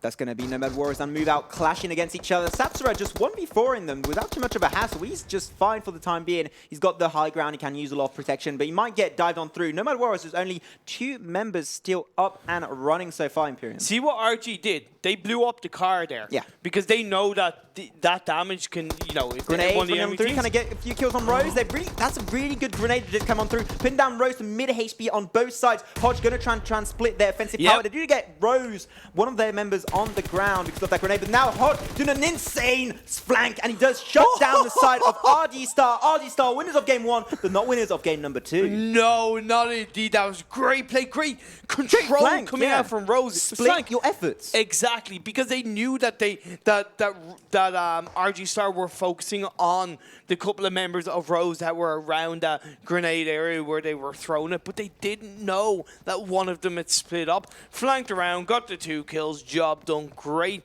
play by Rose. 5 teams left, Move out. 16 players. Move out in a really bad position. I don't think you want to really use a car at this point, also because it's pretty open-ended. You've got a little bit of terrain to work with. You're going to have to try and make it in. But look at that last zone, Imperium. It's going to be completely in an open field. You have Team 10. That's going to be Team T25. They have already one member on his knees, trying to play around these smokes as much as possible. But there's a limit to how many smokes you can hold, Imperium. And they might just not have enough to make it to some point where they can actually hold their ground and defend themselves. Well, they've just got to start moving. Ares is going to lose his life. Yeah. Chris might lose his life, but he could survive. Onyx are looking pretty good. We haven't talked about them that much, but they are looking pretty good. But Can, in that vehicle, going to take a bit of damage. Yeah, Rose, looks like they're ready to pull the trigger on top of the members of Nomad Warriors. Addict going to be facing up. Oh, Rose going to be losing one member. Are they going to take him down to get that point? They should try and do so. But no, they will go and respond back to Rose. They do get the last kill. 1 point for the side of Nomad Warriors. They're trying to rush now. 2-team rush on one. They do get Aldic down, unfortunately. And Satsura, can you try and pull the trigger? And can you turn it around? Yes. Yes, he can. Gets 1 kill. But he get talented right back by the last remaining member of Rose. Grenade come on. Oh, the grenade coming out. What a beast. What a legend. Move out, AJ. You are an absolute beast. Once again, Move Out find themselves in the perfect position to get a squad wipe. Move Out, look, they're trying to split. They're trying to engage on top of the flank right there. They're trying to good amount of weapon. Match has ended. And the victors of this second game will be Team Onyx. But Move Out did really well. But Onyx is just waiting for their time to engage, waiting for the teams to die out. And when only one team was left, they will pull the trigger. Yeah. They did. Onyx securing game number 2. And Move Out got 11 kills. Onyx got 7 kills. So it's really nice pace game that happened in that game too. What I noticed, part of the reason why it was, let's say, quicker than Vikendi, quicker than game 1, is because a lot of the team fights that happened, they happened outside the safe zone. Max time. So what happened was the blue zone would move in and it would actually just finish off the teams. So there's not really as many teams surviving later on. As you saw, that last circle was like 3-4 teams. It was really nothing. Yeah, okay, it was about 6, but, you know, a lot of teams were being taken out by the safe zone because they didn't really take into account. They were just playing maybe a little bit too slowly, and then it just hit them. And that's what the Miramar map can do, Max, man. Yeah. Overall, great game. Also, like yesterday on the Miramar map, it ended in a little town, as I mentioned earlier. And this time it opened like into an end field. There was a little bit of terrain to work with, a little bit of the side of the lip of the mountain, but they just couldn't play around with that. So the fights are going to break out, of course, way more earlier, and it was going to end way earlier than what we had. Yeah. Like if we were yesterday on the Miramar map, maybe we would have had like 5-10 minutes extra and just people just waiting for opportunities to pull the trigger. There, they just had to go for it. Otherwise, they would just sit in ducks. So really enjoying how the game ended up. And anyways, game number 2 going over to Team Onyx, second spot to Move Out. Yeah, and if you're talking about opportunities and taking your opportunities, let's talk about this second place team. Hype. Was it Hype? Move Out. Move Out.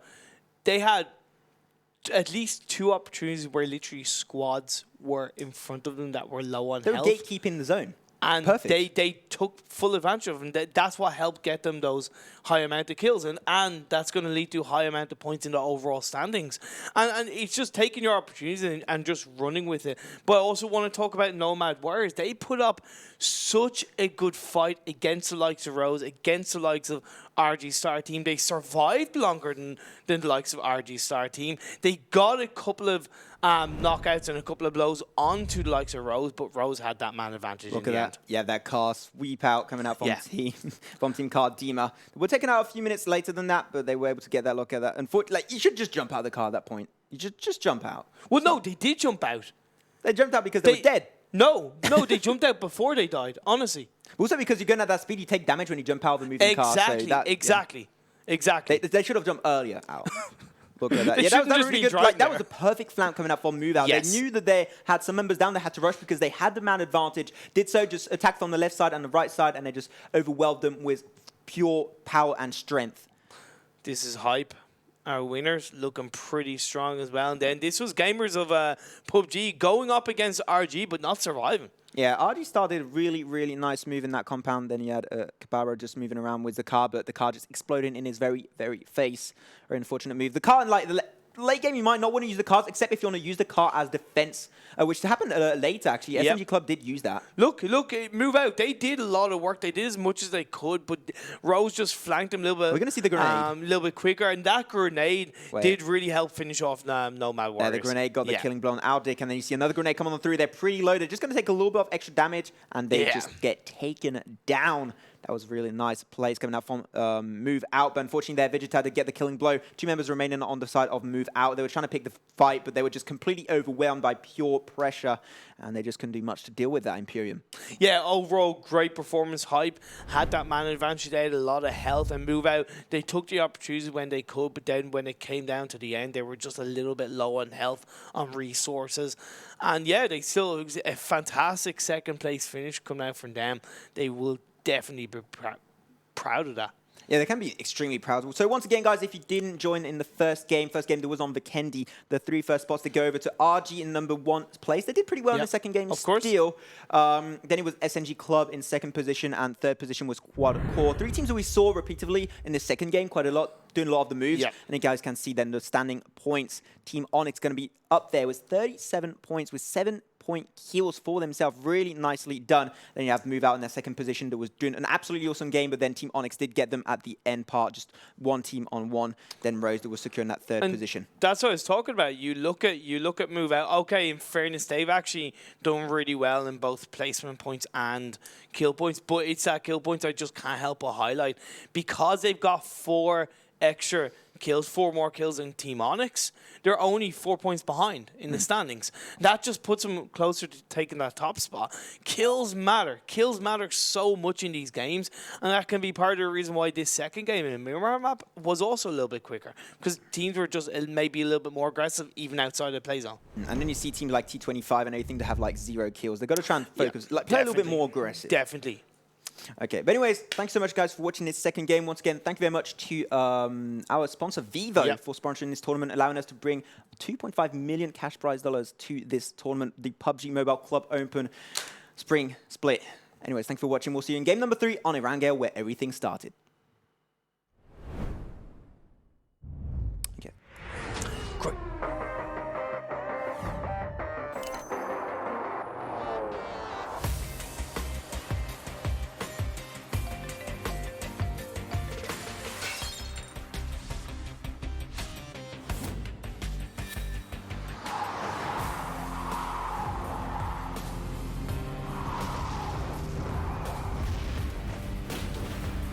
Your game, Vivo V15 series. Vivo. Do you play PUBG Mobile? Maybe you never run out of stamina.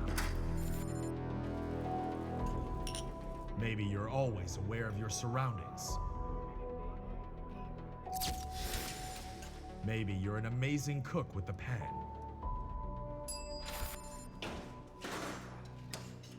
Maybe you're a great driver.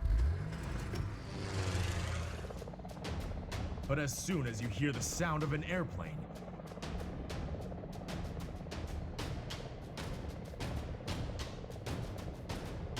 you get into the zone.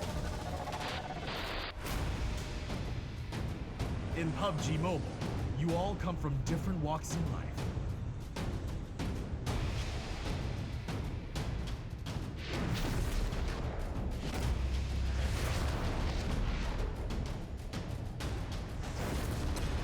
But you face the same dangers on the battleground.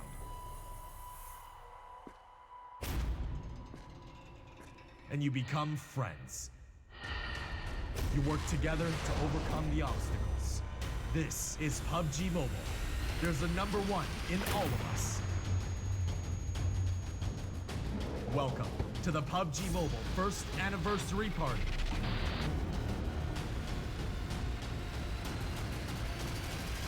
PUBG Mobile. Be the one.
Hello, ladies and gentlemen, and welcome your beautiful faces back to the PUBG Mobile Club Open Spring Split. My name is still Maxman and still going to be joined by my fellow friend and caster Imperium. We are ready to jump into game number 3 on Erangel. Let's go. Erangel, man. Erangel, the map that just never disappoints. You know, the most action's been given on Erangel so far. The most hype, the most... Yeah, just the best plays we've seen so far in my eyes has come out from Erangel, and I'm expecting nothing different. And especially because, like I mentioned before we went to break, that these teams in Group C and D, in my eyes, are a lot more even than the teams in Group A and B. So I'm really interested to see how they play out the Erangel map. Yeah, I can't wait to see before we jump into game number 3. Thank you very much to Vivo, who sponsors this PUBG Mobile Club Open Spring Split, allowing us to bring $2.5 million to the total cash prize. And also, Vivo is the official smartphone of the PUBG Mobile Club Open, so definitely a really good device to play PUBG on. But anyways, game number 3 is underway. Get ready before we go on to Erangel. Yeah, so They're this very is south, yeah. This is an interesting trajectory for the plane. It is going to favor a lot of teams that really love to go to the military base, and teams that want to go to Georgepool. They are probably going to land around the hospital area, grab into a vehicle, and head into the Georgepool area. But then teams are dropping quite evenly across this plane. We don't have Team No Mercy this time to go into Pachinski and just apply absolute dominance this time. We're not on day 1. We are day 2 here with Group C and Group D going to be facing up against each other, ladies and gentlemen. Team Rose directly going straight for Pachinki. In those 2 first games, they were playing super aggressive, so not really surprised that they go in that kind of direction. Oh, yes. Pachinki is the area of the map that can pull out some of the absolutely craziest action. Yeah. If you survive Pachinki in a team fight situation, that's it. You've already won, so to speak. So yeah, we do see a couple of teams, gamers of PUBG, along with Rose, looking to head around the Pachinki area, possibly then towards School and Roshok. Everyone just running away from military base, just don't want to deal with that whatsoever. The zone is going to be then towards Georgepool and School, and also towards Pachinki and shooting range. So they'll be fine. Already fights coming out in Pachinki. Between Rose and the Team Destroyer. 5, which is the Destroyer. We haven't seen much of them. They're just rushing it. Look at the beast of the Rose just going for it. He's going to rush now for S member of the Destroyer. He's just hiding. Please don't kill me. I don't want to die right now. I don't have a weapon. Run, baby, run. Come over here. He's got the easy. Okay, he's just not going to pick the fight. Does he have enough? Like, he doesn't have any more ammo or something? I don't think he's... I don't think he has any more ammo. Oh, look, he's low. Come on. He's just trying to dodge the bullet. Trying to dodge everything. He gets taken down at a very long range with the shotgun by Hodge. And he will be given an extra kill. First kill over to the members.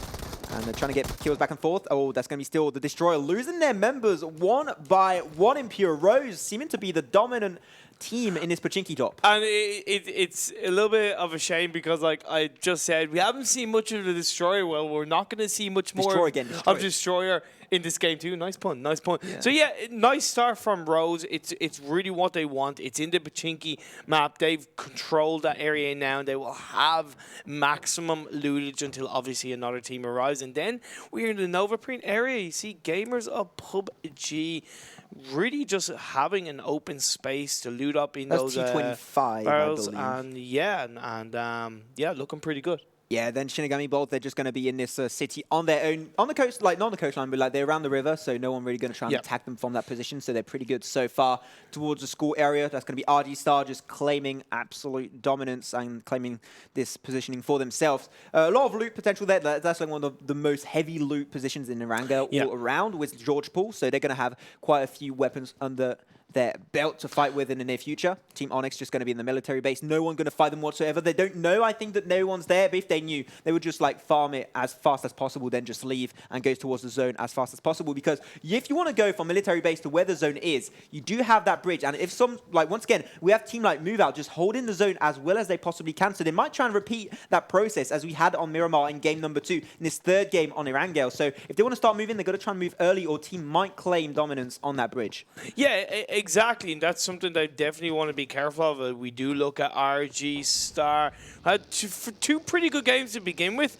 Yeah, they're going to avoid gamers of PUBG Mobile. Apologies, I did get T25 mixed up between those really shortly ago. But yeah, and gamers PUBG occupying the school area, but they're going to have to be aware of the fact that RG Star are very close to them. Yeah, just RG Star, they knew that someone was around the corners. They just like got straight together instantly. Yep. So they're really nice team play right there. A lot of communication and synergy coming through of that team. That's been like pretty dominant overall in those two first games. They won game number 1, so I think you can call that being pretty dominant. And game 2, even though they didn't get into the top 3, they were still up in the last teams remaining in around top 5, top 6. So they are definitely one team to look out for. SNG, one of the sneakiest teams we've ever seen Imperium in this tournament so far. And they're just going to be on their looting phase. Still same for Headshot, just going to be taking their time. No one in the surrounding area, so they are good to go. They are good to go indeed. And yes, this is the team of T25. As I said, I love those players' names. Loki, Chris, Odin, and Ares. That is just godlike names. Godlike names.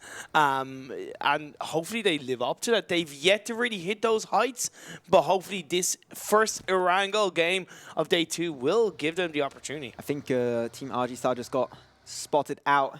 Can he try and get a shot? If he gets the kill, that'll be absolutely awesome. I have the map on top of us. We see a few information for you guys if you want.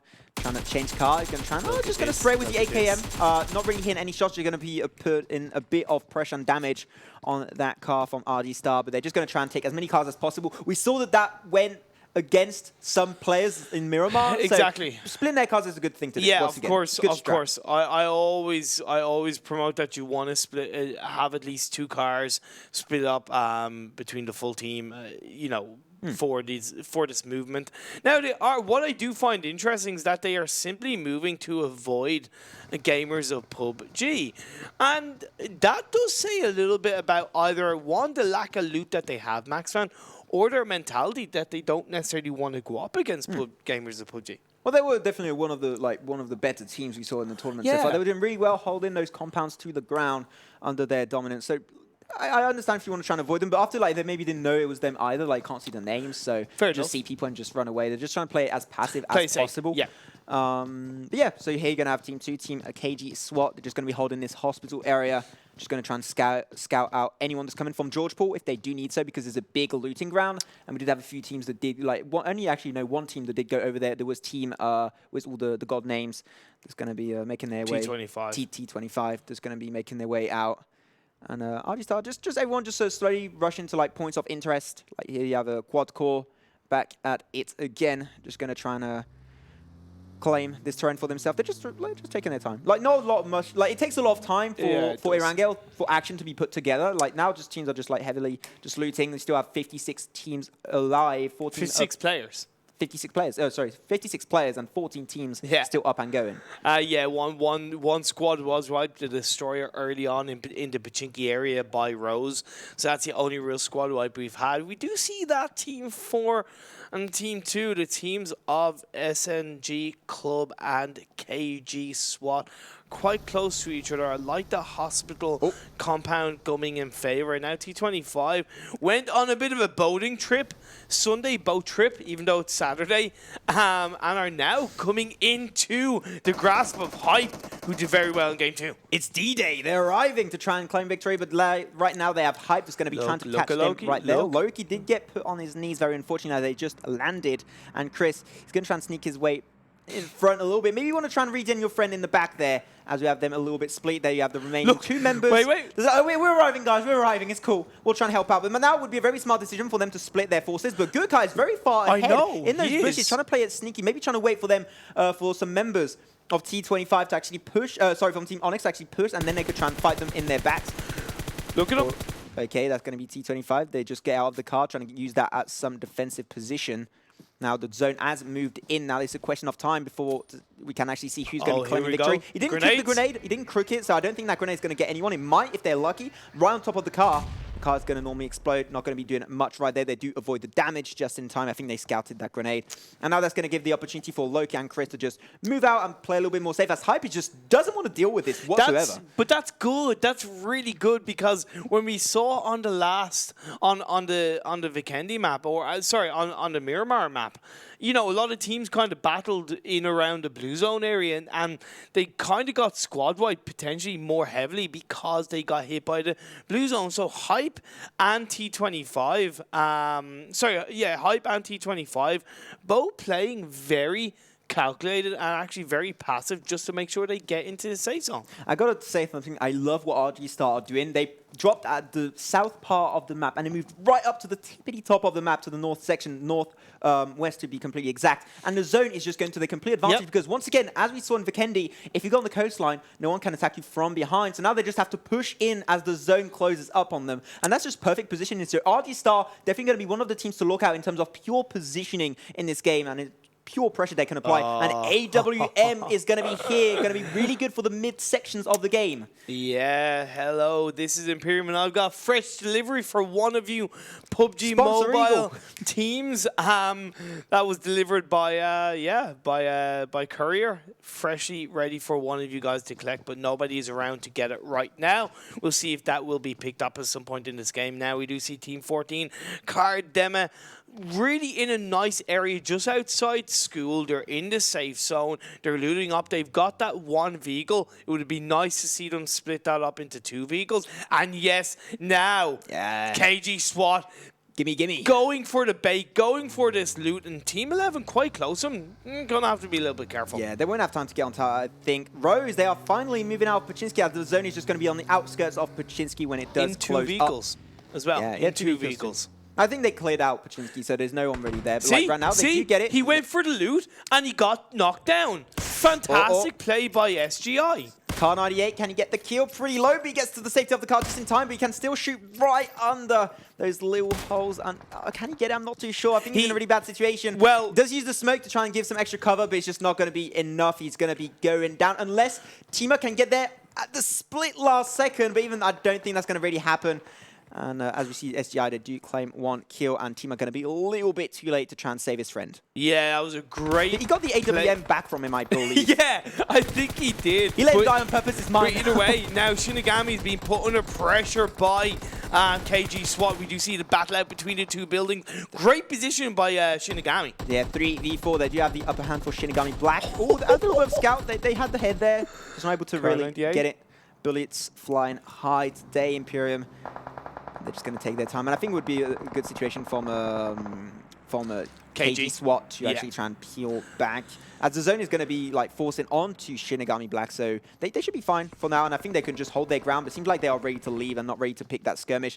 As you have right now, 2 members of Hype going against 4 members of Team 7. There is Gamers of PUBG. Gamers of PUBG got avoided earlier, but now they should be into the fight. They can't run away. 4v4? Yeah, now they have 2 members a little bit further away. They're going to try and join the fight as soon as possible, but they're slowly making their way up these stairs trying to fight Gamers of PUBG. Oh, look at where Yamin is. Yeah. He's in a ridiculously good spot just you can see him from above under the if they look stairwell. up. If they look up, they can see him, so it can be a really good position to play around, but when you're playing against skilled team like Hype, they will know this kind of location and they will check them out. Okay, fair enough, but it's going to be interesting how that does play out if we can get definitely another bit of a viewing on that team fight. But overall, the map view, very centralized, safe spot. Hype.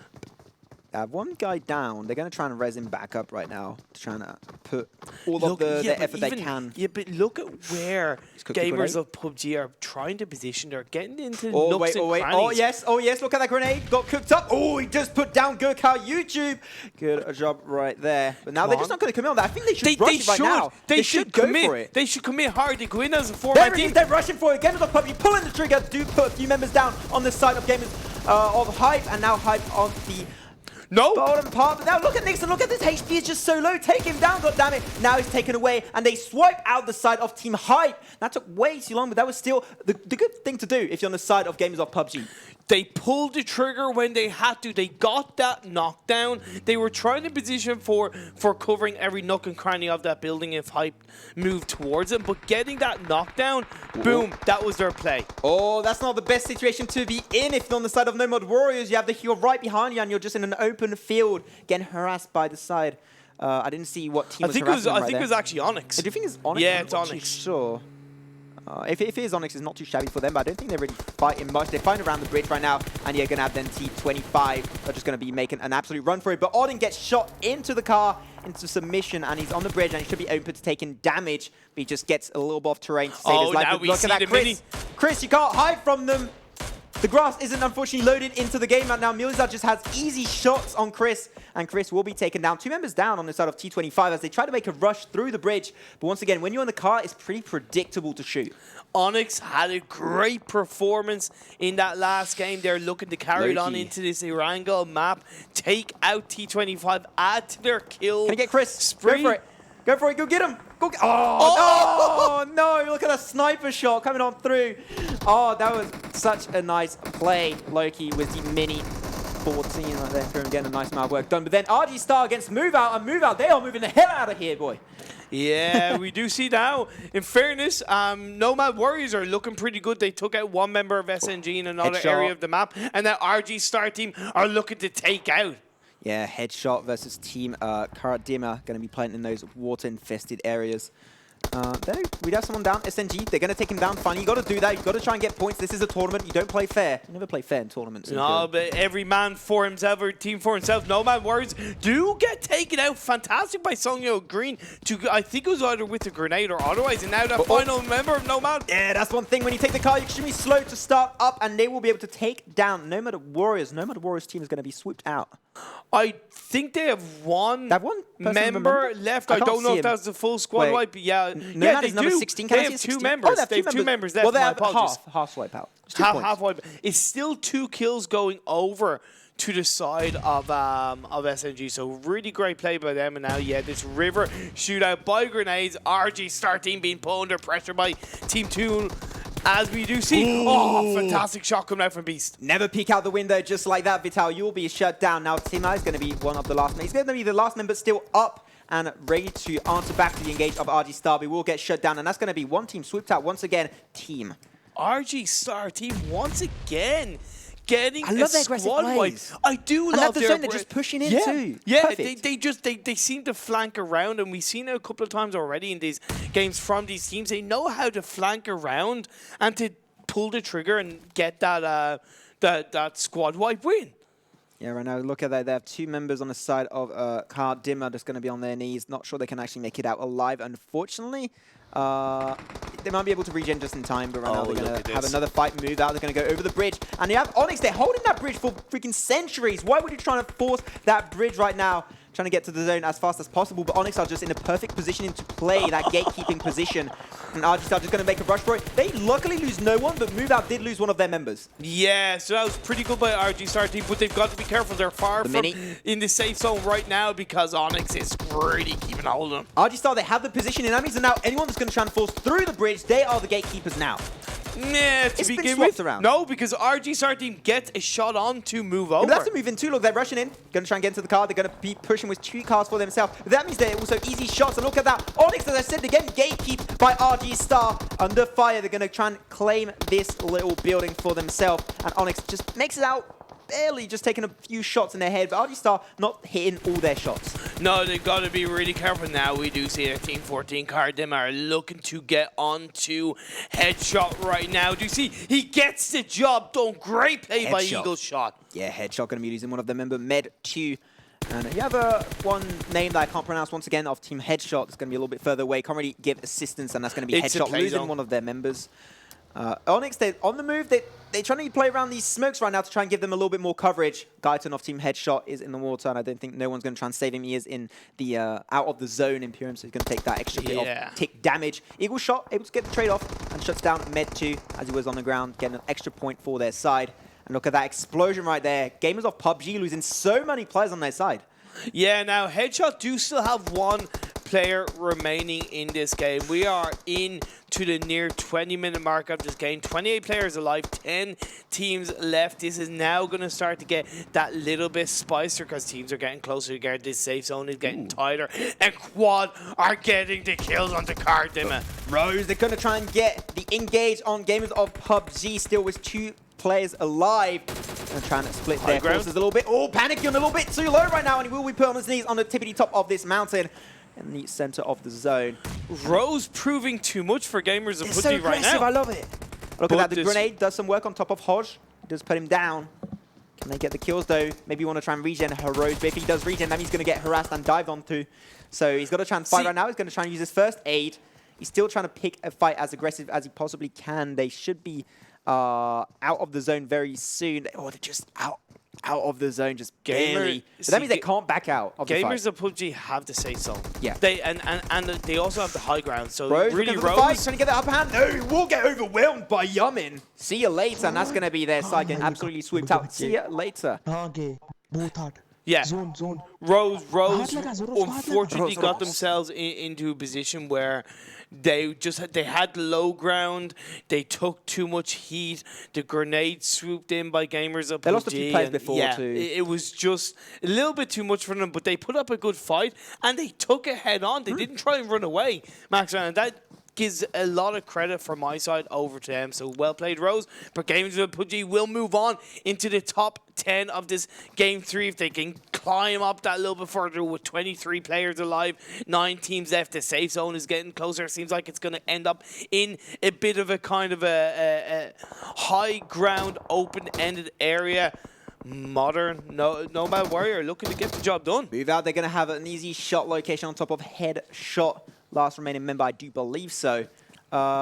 And he's trying to play around this terrain a little bit, trying to get the surprise factor on top of AJ, but he's just got solo HP. He's able to still get a kill. He's able to turn it around pretty well, but they just like split their efforts, and Pang-Me will be able to get that killing blow and shut down that team. But still, great play by Headshot. In fairness, up until that point, he was the only member left. And now RG Star Team looking to take down Quad right now and move on forward. They've got the safe zone. They've got a lot of building protection. Now Gamers of PUBG are going to be trying to move in, Maxman. Gamers of PUBG and RG Star, 2 of the most dominant teams in this third match on Erangel in Pyramid. Now they're going to have to face it out. Gonna see who's going to be able to win it, but they do have the cover on the side of RG Star, and Gamers of PUBG are only 3 members strong, so 3v4, but we've already seen so many clutches and 3v4 scenarios going to the smallest team that I wouldn't be surprised if Gamers of PUBG can get the upper hand, as they're just going to start playing around with these grenades. Whoa! Yeah, but RG Star Team have been put under pressure by Onyx. Yeah, look at that flank coming out from Onyx. Mirza doing a nice amount of work with that mini 14 with 14 bullets. And they're going to try and get a few damage out. Look at that. M24 also from Can. Time of Onyx, they're just now they're getting sandwiched back, and that is a Star is not the best situation. They just can't really respond to both of these aggressions. I wonder if Onyx know that there's a third team there. I wonder if they know that Gamers of PUBG are there, because this is a 3-way fight. RG Star losing another member might be spelling desolation for them. They have 2 members on the ground, going to try and regen them back in time. They did regen them. There's only 2 members up and going right now. They can't regen the other third member of RG Star. So RG Star not looking to be in the best of scenarios. Move out, just going to try and sneak their way through. Sneakity snake, as always. This is Erangel after all. Yeah, but they've only got 45 seconds to move. They've got 45 seconds to get into that safe zone, Maxan. Otherwise, they're going to start losing a lot of chunky life from that blue zone. Everything is coming together, Imperium. 6 teams remaining, 16 players alive. And they are in a pretty open-ended area of the map on the flank of this mountain. Right now, it seems that Onyx actually have the higher advantage with the height. They have the terrain to work with. Gamers of PUBG are not in a bad position, Maxman, because they are in the safe zone and they don't really have anybody behind them. However, Nomad Warriors are behind them, so they've got to be careful of that. But yeah, what Gamers of PUBG need to do is they actually need to use RG as a distraction. SNG going to be spotted out, baby. They're able to respond with some good firepower. Pangami going to be on his knees. Oh, goes down just in time there, SNG. SNG not the best of situations. They're on the outskirts of the zone. I don't think they can really force it in. He's trying to sneak it through. Oh, he has the information. Does get 1 shot down with the Kar 98. Can he get another one? Oh, he starts running just in time. Usain Bolt in PUBG Mobile, ladies and gentlemen. Let's go.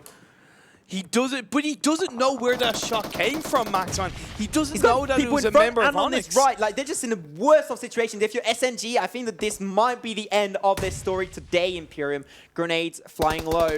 Can they avoid it? They're trying to play around with smokes and grenade themselves. Move Out aren't exactly in the super nicest position for themselves. It's just a cluster of teams around this small anyone's area. seen them. I don't think they've been scouted out right now. Not as much as the likes of SNG for sure, because they've been spotted by Onyx. But yeah, and Nomad Warriors, who've been fairly kind of quiet, lost 2 members somewhat earlier on. They're still looking good, and Onyx do take out SNG, if I am correct, and we are down to 5 teams with 13 players, Maxman. RG Star have the best positioning in this game. The zone is in their advantage. It's almost going to be closed out. So we'll see the next zone, Imperium, and I think that might show which team will have the biggest advantage. But that grenade was actually pretty well launched overall. But even, you've got Nomad Warriors, you've got RG, and you've got players of PUBG, gamers of PUBG, in such a small area, all vying to get into that building, Maxon. And then you've Onyx in the background. Yes, they're in the safe zone, but they're being slowly put under pressure. Move over, looking to move away. The Mini is a really good weapon to have in this moment because you just got a higher rate of fire on this DMR. It's just great to have because even if you miss, you can just keep spraying and spraying and spraying. And because you don't have that many building and cover, you don't have to look for that perfect shot. You can just spray and hope on getting them down, which is great to have right now. Grenade going to be cooked by Oldic on the side of Nomad Warriors. Can he get the kill? 2 members of RG Star pretty close together. Grenade coming up through, and he puts 1 member down. Good job. Maybe you want to start engaging now, but he only has 2 members on the side of Nomad Warriors, so I don't think they can really do much. He will have the Molotov. Maybe you want to try and use it now. Good job. Can you try and put him in a really bad scenario? Gamers of PUBG are going to try and use this to their advantage. They're moving in Zorros on the left-hand side of Aloic. The Molotov cocktail didn't seem to have a huge effect. That 2 rooms there, yeah. Look at Satsuras. Satsuras knocked down, so now, realistically, right now, that final member of Nomad Warriors is kind of on his own. Yeah, look at that. RG Star slowly but surely getting surrounded. Nomad Warriors, they will be losing one of their members, unfortunately, going to be on his knees. And they're able to respond back in some firepower. And look at that. Gamers of PUBG going to be losing one of their members. Going to try and rush through, but then Nomad Warriors with the zone right behind them. With RG are still surviving. They can't engage any further. But now RG Star, they're getting rushed by Move Out. They're going to have to try and just get out of that little house right now. Move Out, they are looking to try and rush, trying to play really aggressive. RG Star, they want to try and hold their ground as much as possible. That car going to give them a little extra layer of defense. Not going to be taking anyone down, unfortunately, but they're doing a really good job. Move Out, just trying to hold their ground. They're really, really playing together. Oh, we're going to shoot right under the car. Look at that, the double man clutch, and he gets 3. What a beast! RG Star doing the moves. RG, you the beast of RG Star again. Trucker of a player, just clutch kills, trying to take control, but Onyx in the background of just being like, look yeah, at okay. That. Teams are going down like flies. RG Star, he has 1 member remaining. Onyx has 3 members strong. They're going to try and play around these smokes as much as possible. He's going to try and regen himself there on the side of RG Star. But I think there's going to be a really, really bad spot. Onyx has got 3 different lines to fight from, and he's going to try and regen him in time. He will get taken down very unfortunately, just the last split second. Onyx has 3 different locations and has a lot of cover, which is not the case of RG Star, the beast of RG Star. Can he make it out alive? Will we have a clutch? Definitely going to be really hard to pull out. Look at that, he has the positioning. Going to try and get. He's doing it. He's going to try and get a lot of damage. He's trying his best. He's making Onyx move around. Yeah. He's making them question where they should be on this map. He's got the M4. He's got tier 3 backpack, not really useful at this point. Only a tier 1 protection and tier 2 helmet. So he's not in the best of situations, and he's going to get put under power. Like, once again, Onyx has that M14. They can just spray on top of RG Star because they do not have that kind of cover. Only the smoke that's going to wear out. He has doesn't have any more smokes, I believe, right now. I can't see any more smokes in his items, so I think he's going to be in a really bad situation. He's going to take a bit of damage right there, and they know where he is. He knows his about location. Going to be using that first aid kit. Going to try and play the long game as much as possible. He's just under fire. He's going to get sprayed down, and it's not really much at that point he can do. RG Star still 2nd position with what they were doing. They were doing absolutely awesome. Able to get the clutch move on Move Out. But Onyx... Matron, 19 kills RG Star team got. Yeah. 19 kills. 19. Man, that 3rd game, should I say. Once again, Erangel doesn't fail to disappoint, ladies and gentlemen. Absolutely clutch plays. Onyx played very safe, Max, man. They played very safe because what they were able to do was they were able to hold out their own position. They weren't getting spot out because they weren't really shooting at people that could expose them. They let the enemy teams shoot each other, and they picked up the pieces. Exactly. That's all they had to do. And that means Imperium also. That means that's the first clutch 2-win in a row in the PUBG Mobile Club Open Spring Split. Onyx claiming victory on Miramar and Erangel. Definitely working out for them, these larger maps. Yeah, but also it shows the diversity they have for these maps, and the experience of this Pakistani team is really showing up, as we are now going to see the highlights. What up? I didn't know they'd rendered your face into PUBG Mobile. Well, I won't even answer to that. But like, we were looking right now at one of the first fights that happened in Pachinki there. The upper hander was going over to Team Rose, playing once again very, very aggressive. And like Rose made it right until the end, second place. And they started fighting, like this was one of the first teams that started fighting in this game. Yeah. And it was one of the last. Yeah. So they've been really consistent and really aggressive. And those kill points, like at the start of the tournament, they're maybe not that impactful. But like when the further you get in the tournaments, like when you start doing your like getting towards 10, 11, 12 games, those kill points are going to be so important. So if they play aggressive consistently throughout the entirety of the tournament, that's going to be huge. That was a really nice grenade coming out from the side of Gamers of PUBG, able to put one member down, and Gamers of PUBG turning that man deficit into an advantage on their side and just clearing out the members remaining on the side of Team Hype. There, that was a very nice move. It was just a really fantastic flank. Yeah. With that one grenade that just really knocked one member of Hype out. That was just that trigger, that pull of just go in, let's wipe the rest of them down, and happy days. Yeah, they just nice games overall. That was Team RG Start. Look at them again playing aggressive, no fear, just fight. KG SWAT just getting absolutely taken away and overwhelmed by sheer power out of the members of Rose. And now you see that little fight of Gamers of PUBG and Rose. They did lose 2 members at that time, very, very unfortunately. They're a little bit split all around. Yeah. Like when you look at that, like that was always a losing battle for Rose. It was always a losing battle, and they did what they could. But I love that a lot of these teams are being very aggressive right until the end, right until that final breath in their team. And they're just not afraid to try and get as much as they can out of it. Yeah, that was a nice quick grenade also from Aldic, able to get someone down. They didn't rush on that, unfortunately. They did still have the man deficit, unfortunately. And then there was a Gamers of PUBG that did get scouted out, get taken down. Gamers of PUBG able to respond there against RG Star, pinning one member. Yeah, but on they his turned it knees. around. Yeah, but look at that. That was a huge clutch. The beast of RG Star. 3 members down, 1v3, huge plays. Yeah, really fantastic. Helped him to survive very heavily. Now, he did lose his life afterwards, wasn't able to be revived. And Onyx, like I said, just in the background, from a distance, watching it all unfold like a TV show, and then just moved in and got that final kill. That's all they had to do. So once again, guys, if you just missed the action barely, game number 3 on Erangel did go over to Team Onyx, just absolutely dominating and putting a lot of presence in this third game. Second position went over to RG Star. They had one of the best games, I think, for them so far in their first 3 games. And then team move out. But they, like RG Star, once again, they did win game number 1 on Vikendi. Yeah. So they're still in the lead in terms of pure and sheer points. They're in the lead. Yeah, of course. It's just so amazing to see all these teams just playing at such a high level. Like RG Star team, in my opinion, that's probably the best performance I've seen from a team so far in the wildcard region, at least.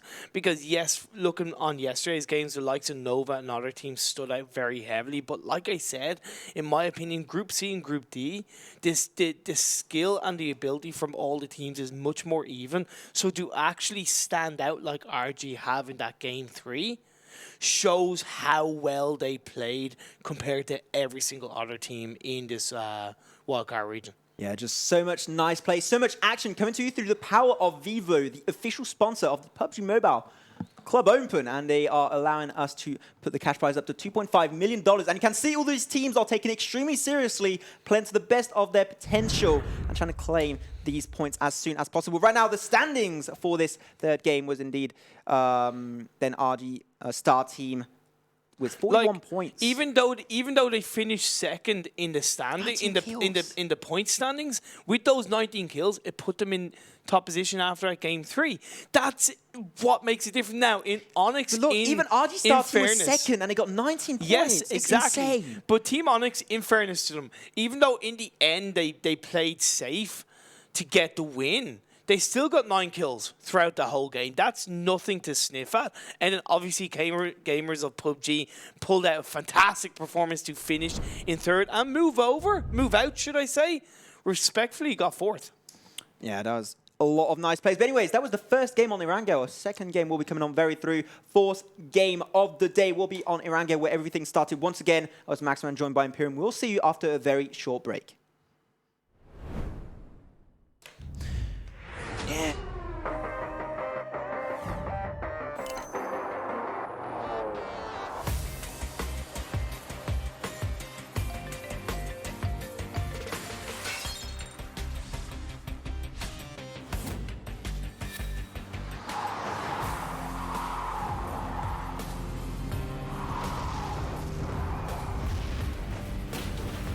Up your game. Vivo V15 series. Vivo. Do you play PUBG Mobile? Maybe you never run out of stamina. Maybe you're always aware of your surroundings.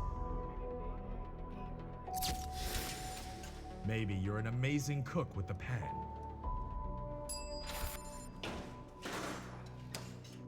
Maybe you're a great driver.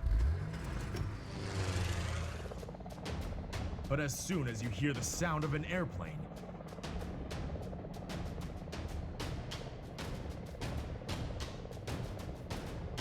you get into the zone. In PUBG Mobile, you all come from different walks in life.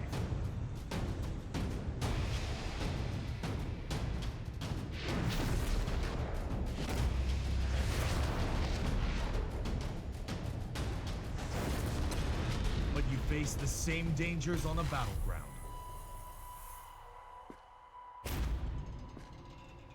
And you become friends. You work together to overcome the obstacles.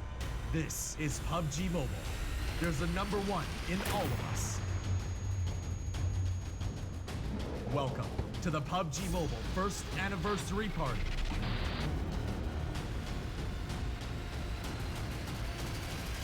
PUBG Mobile. Be the one. 1 year ago today, PUBG Mobile went online in over 200 countries. On the 1 year anniversary of the game, we're here with you to witness the honor and the glory. The anniversary Royale Pass will go live as scheduled with the usual variety of rewards and a load of anniversary exclusive items, such as the brilliant anniversary outfit, the retro anniversary set, and the L&Q Chicken M762 finish. Don't miss out. PUBG Mobile, be the one. UC spent in Royale Pass will be fully refunded as your Royale Pass ranks up, so you can buy next season's pass. Royale Pass, you deserve it. Royale Pass Season 6 is here. This season's theme is 1 year anniversary of PUBG Mobile, with lots of rare items. We've also added lots of more realistic and hardcore items to your Royale Pass rewards. Turn yourself into an elite soldier.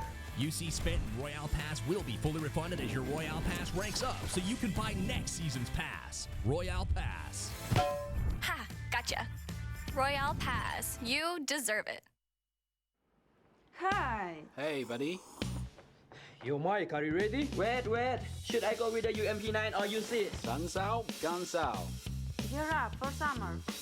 You ready? Okay. Well, Ready? Sorry. I'm late. Any plans for fall break? happy graduation! You made it, bro. So proud of you. Sorry I'm late. What a day. I hear ya. Get Come this. on. Hey, Watch out. Take this. that's a real battleground. Are you ready?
Hello, ladies and gentlemen. Welcome, you beautiful faces, back to the PUBG Mobile Club Open, brought to you through the power of Vivo, the official sponsor of this split.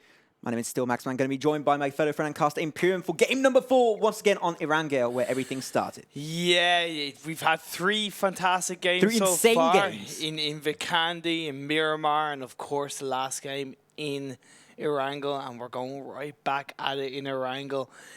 Some of these teams have been absolutely fantastic, and I have mentioned a couple of times, Maximum, of how I feel that the quality of teams and the ability of Group C and D is a lot higher compared to Group A and B. And we've been looking at the standings, Maxman, and we've noticed that based on the points, the likes of RG Star Team and Onyx, they're looking really strong in the overall standings. Yeah, if we want to go over the exact point system, boys and girls, right now, Team RG Star, there was like second position, but still, they were number 1 basically last game because they had 22 positioning points, and then they had so many kills that they are ahead, and they are officially the number 1 of the last game, but they didn't get the chicken dinner. But still, they got so many kills and played so aggressive. There was worth it at the end of the day, even if you don't secure that number 1 spot, because right now, RG in the complete standings of Group A, Group B, C, and D, all mixed up together, Team RG Star only 6 points away from Nova Esport. So Nova have essentially, in the overall standings, have 4 games. RG have only 3 games, and they're still only 6 points behind Nova. And even when you look at Onyx, are in 3rd place overall, and they're only 15 points behind Nova. Yeah. So this is what I'm really excited to see when the likes of Group A clash with Group C and the likes of Group B clash with Group D and etc.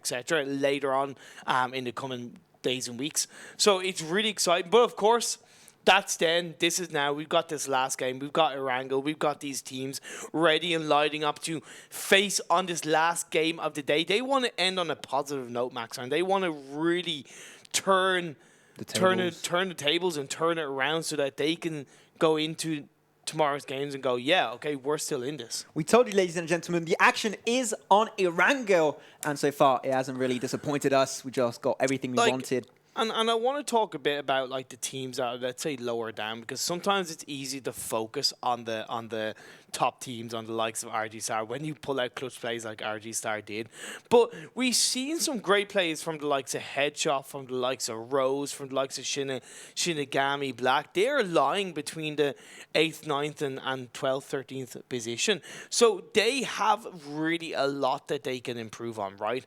They can really kind of stand out in that last game, move up 4, 5, 6 places, and then put them into the running for tomorrow's games. And definitely, after this is also just the first weekend. We got an entire month of action, but when you think about it, you got the we're doing right now the round groups. So we got like 32 teams with all the groups set up together, and they were going to reduce that after to 24, then 16, and then smaller and smaller until we get to the live event and the grand finals and everything like that. So you still got to try and get as good of a position as early on this first weekend. You can rectify next weekend, but anyways.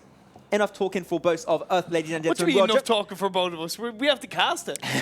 Let's go. Game number 4, Erangel. Once again, 2 in a row. Let's see if we're going to get an action-packed game like last one. Of course, it's a completely different playing trajectory compared to the last game, Max. So it's very much going from the north to the south, somewhat heading from the east to the west. Very diagonal play. Favoring the teams that want to land and loot out George Paul, for sure. And then even if you want to hit up School Pachinki, it's a nice central-based playing trajectory.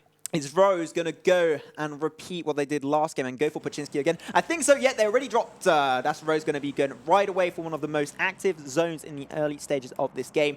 Then you have Team Nomad Warriors, and also Team 5. TD is going to be rotating off. Yeah, they're just pretty good so far. Yeah, so that's what I'm kind of seeing. I do like the fact that Nomad Warrior have dropped in Severity. It's not a popular place, but my God, I actually think it's a really nice place to drop and just to then move down towards that safe zone and to really get a good idea of where you stand in the rest of the game. Of course, we see the likes of T25 and Onyx heading towards the military base and the Nova Pro area, and then obviously you see that it's being spread out quite evenly. I do like the fact that SNG have moved towards a very east of this map, Maxman. Yeah, so far it is good. Everyone's starting to landing on Erangel. So yeah, once again, we're going to have side of Rose in this game. There's also going to be having quad core.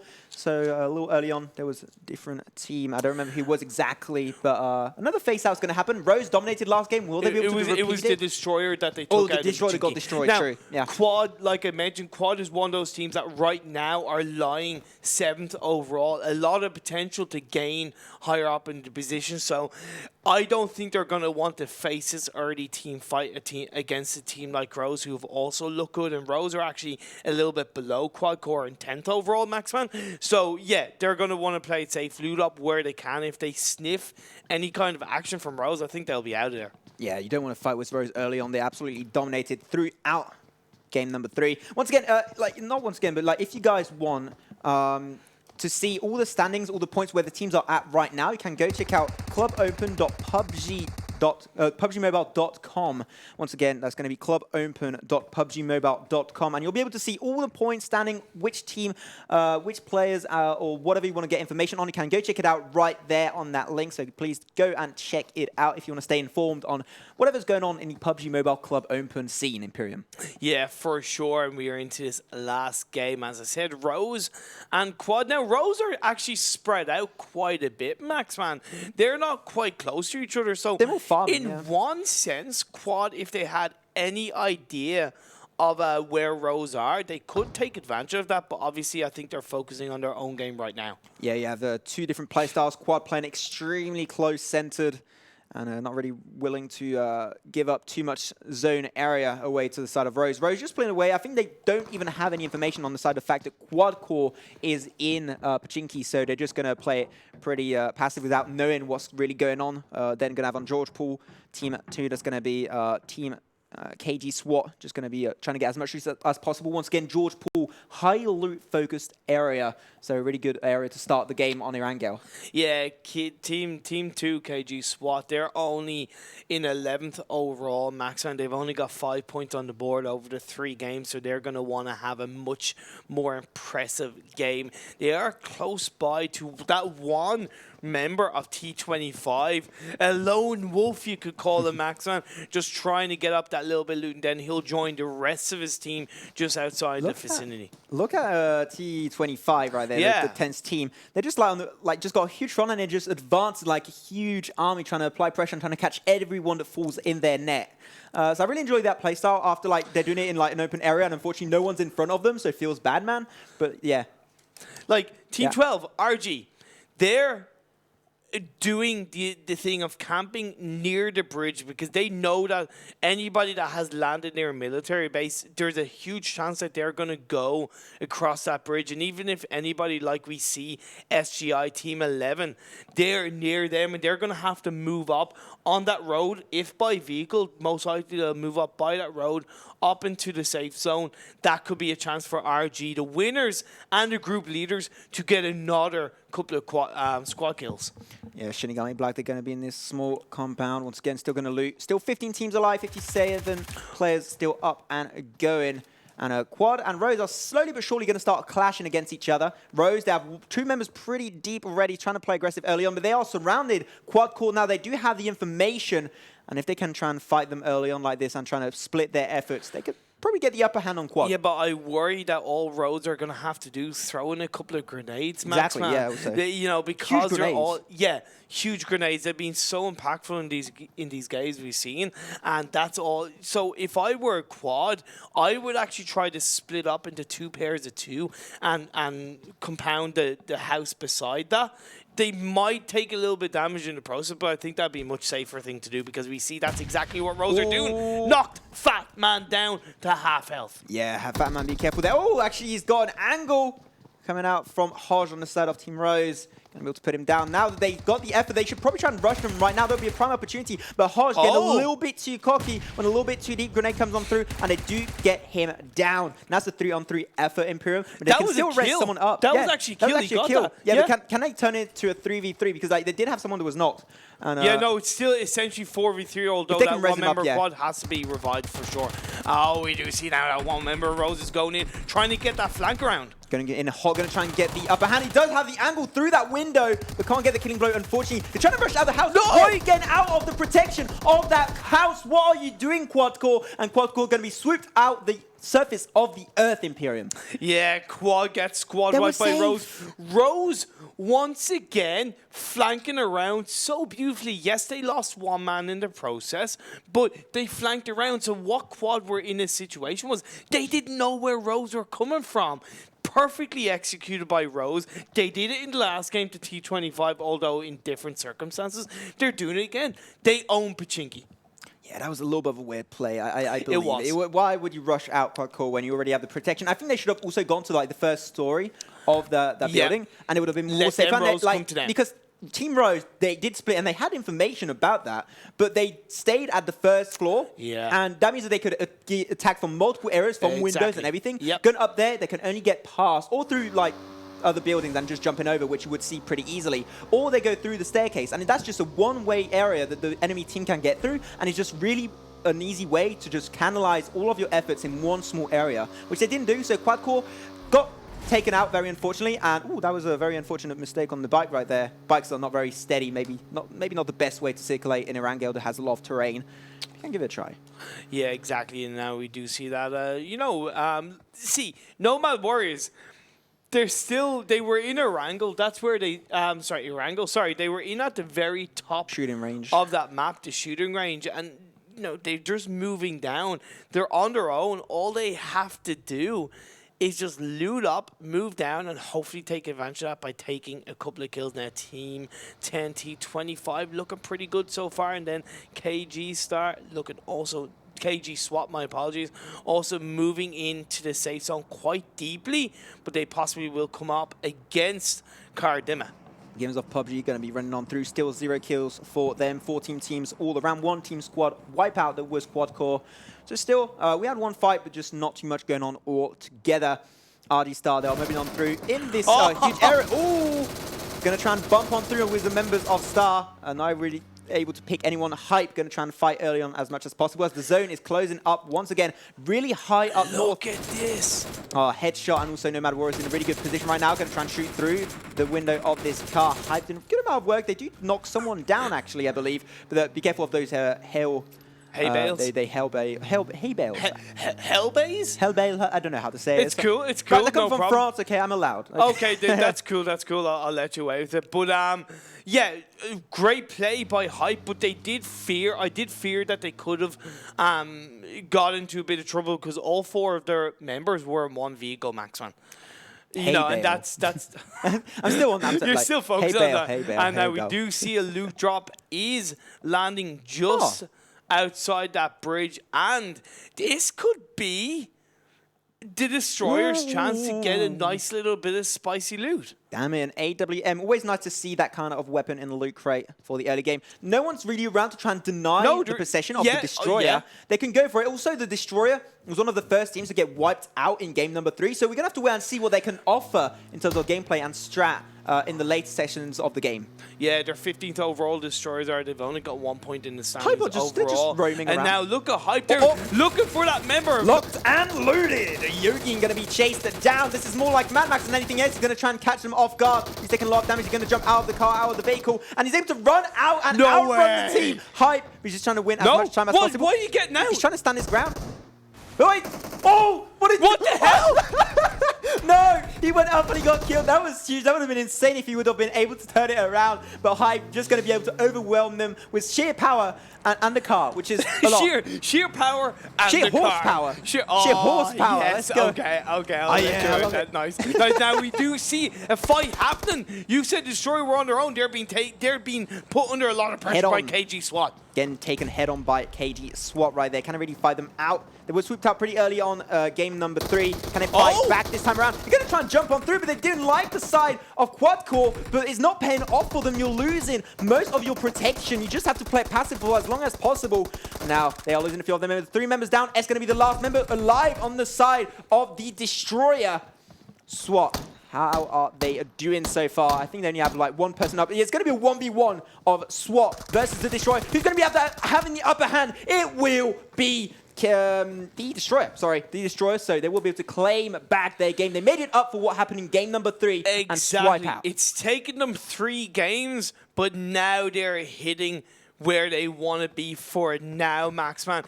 What they did was, you know, right, normally teams can flank around. Grenade, Actually, no, I'll bring that up later on. Grenades coming on through. Just going to be hitting the back section of that building. There's such a small area you can actually work with on the side of Hype. Grenades are still going to be fine. They're going to try and cook it. I barely bounced right over the top of that building there. That would have been absolutely awesome. But Hype, only 2 members remaining right now. Imperium, actually only 1 right now. Going to try and finally peek out, trying to pick that fight. But Hype will be overwhelmed and will not be able to respond with anything against the members of Move Out. They had the nice surprise factor and very little defensive position to work with when you are on their side. So Move Out, again, an extra 4 kills for themselves. Yeah, great play by them. We're down to 12 teams with 41 alive. And yeah, I just want to bring it back because the Destroyers deserve a lot of credit for what they did in that team fight against against KG, because they stuck together and KG, they separated. They tried to flank around. They tried to play the smart move, but the Destroyers were on the roof. They jumped down and surprise attacked KG. Boom, job done.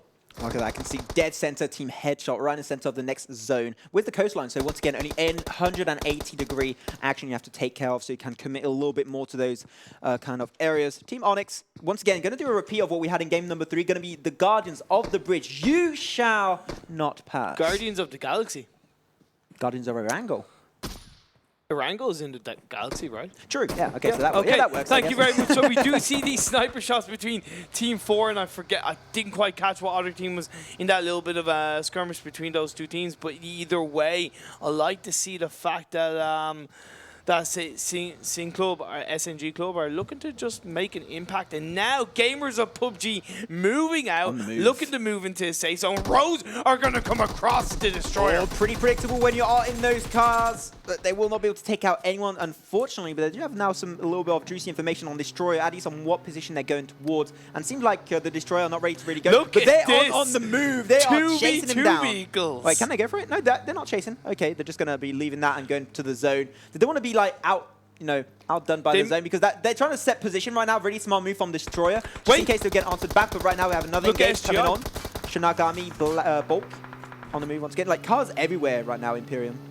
Yeah, that's the way to move around in the game of PUBG Mobile on this Erangel map. You want to get into vehicles, you want to drive into the safe zone, but Rose have got to be careful. You got to give it to T25. They're hanging in there very nicely. They've got a nice high position. A lot of teams are now starting to come together, Maxman. Yeah, T25, they're slowly going to try and creep their way towards the Destroyer team. They're going to be on the roof here for the side of Nomad Warriors. They are right in the dead center of the zone, so they're going to have a pretty good position. They see SMG. SMG Club, yeah, going to be scouted out, but they're pretty far away, not really going to be that easy to hit them. And look at that, he's just chilling. Like, what up, man? Wait. Look at that one member of Headshot. Yeah, that's it. Headshot is just chilling.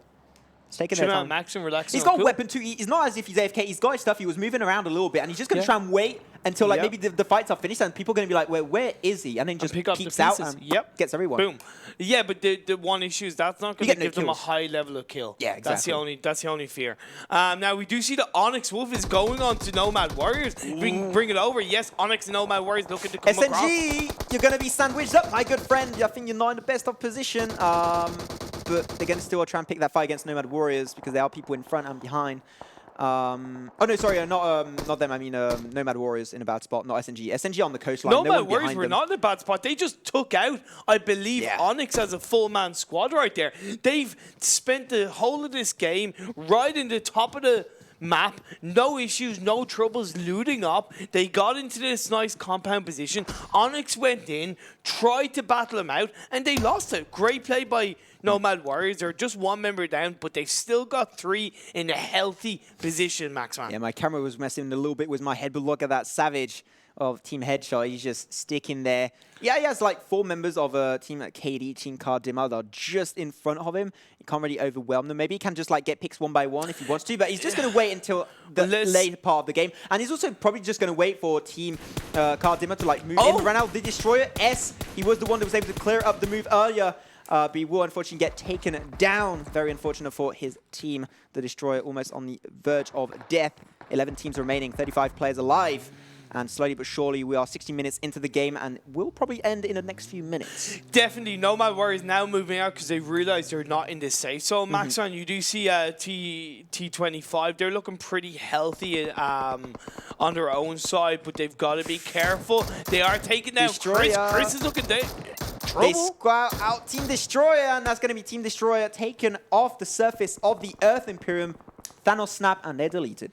Thanos snap, and they are. But look at RG. They're going into Rose. Rose is going to be under a little bit of trouble. However, RG are feeling the pinch of low health players. Also, like RG have 5 kills right now. They're going to get engaged right now. And also look at that. Oh, really nice moves coming out of the side of Rose. Able to get them from behind, just overwhelm them from left and the right. I'm now calling any flank the Rose flank. Because every single time they've just expertly executed those plays, Max, man. Yes, they've had a little bit of luck of their enemy team maybe being low health, but you see that they do it perfectly. They circle around, position one by one, but not too far apart that they're getting into trouble themselves. They're just doing it perfectly. Also, one thing I want to talk about is also RG Star. They had 5 kills. Only, as we mentioned earlier, they only needed 6 kills to get to the same level of points with Team Nova. So they're still in 2nd position, but because they ended up in like some of the top teams, they are #1 position as of right now. So RG started in a really good position in this first weekend,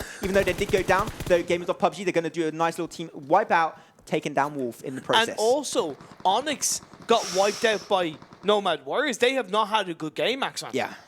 They're not doing the best of times right now. Shinigami Bulk and also Gamers of PUBG probably going to face against each other in just the next few seconds or minutes. Uses of smokes, they do have to regen back up. Gamers of PUBG, they did have 1 member down just a few seconds ago.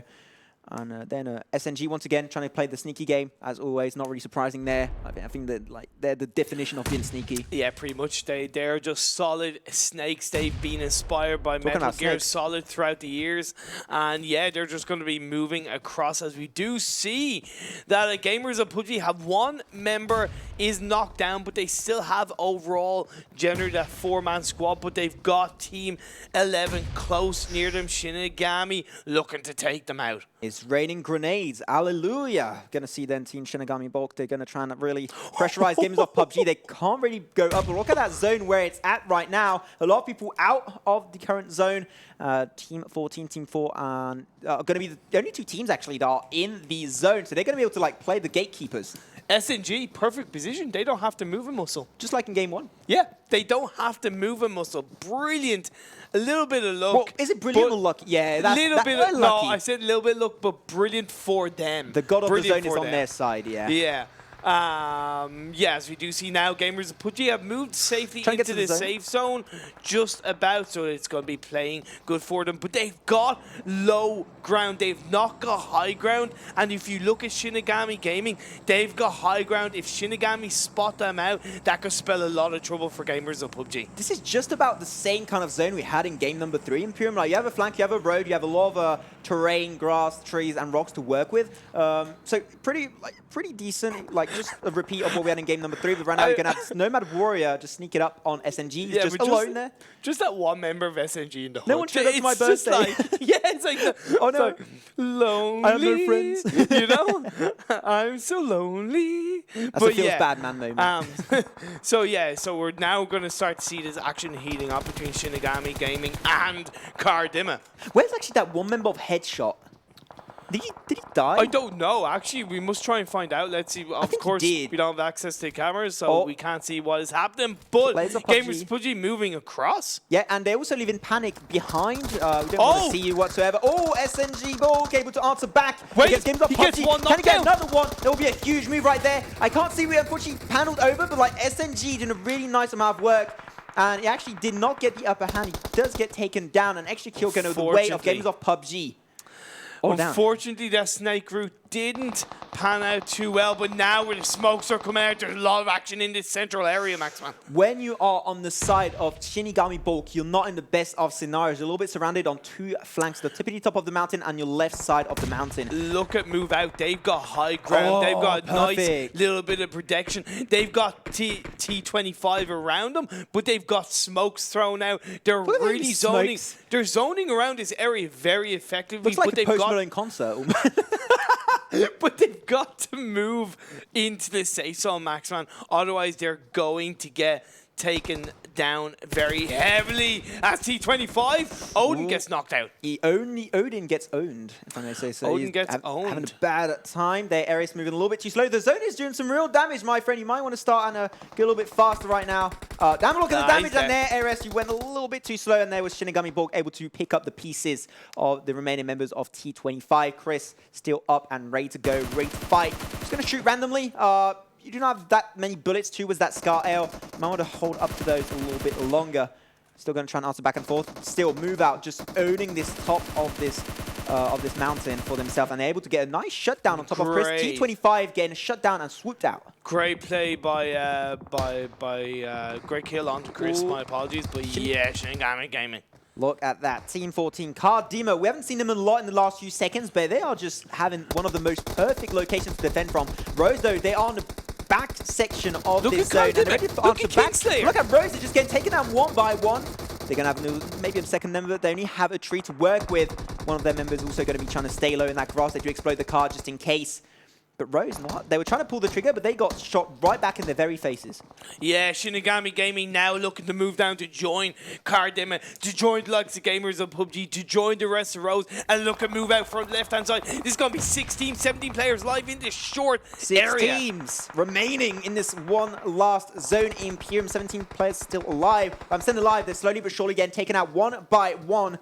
And slowly but surely, you have Shinigami Borg going to be saying hello and shaking hands with some members of Move Out. Well, shaking hands, maybe not that much. Shaking bullets. It's not a diplomatic game, Imperium. It's all about war and guns and blood. Jesus Christ, that got dark. Hey, you were talking about Poisey yesterday and like nice like Shakespeare and everything. Like I love violence. Okay. Violence, speed, momentum. Let's have a look at who's looking pretty strong. Cardima have this nice loot area. They're going to have to move into the safe zone, though, so I do fear they will expose themselves if they don't move out, as Pank is getting the kill on to Kingslayer. Spraying all of his bullets and does get the killing blow on Kingslayer. He's going to be on his knees, then taken quickly out by Panic on the side of Gamers of PUBG, securing an extra point on their side. Gamers of PUBG going to be losing Panic actually in the process by SNG Club, sorry. Look at Move Out. Look at Move Out. They've got 4 members of their squad Great left. positioning. They're all full health. They've been so good in just consistent in where they've been, but also they haven't been safe. They've been aggressive. They've been shooting people. As goodbye, you've just been run over, my friend. He just tried his very best to try and get to the safety of his friend, but couldn't do so in time, unfortunately. SNG Black, SNG, I always want to see SNG Black. SNG Club going to be in the foreground of this fight. Rose trying to use, can he use it? I'm not too sure. Yeah, he's not going to. It's going to be in the safety of the smoke, but still, no matter whatsoever, Move Out is there to pick up the pieces. Look at that one member. Look at that one member of Gamer of PUBG. Just in between. He's in between Move Out and SNG.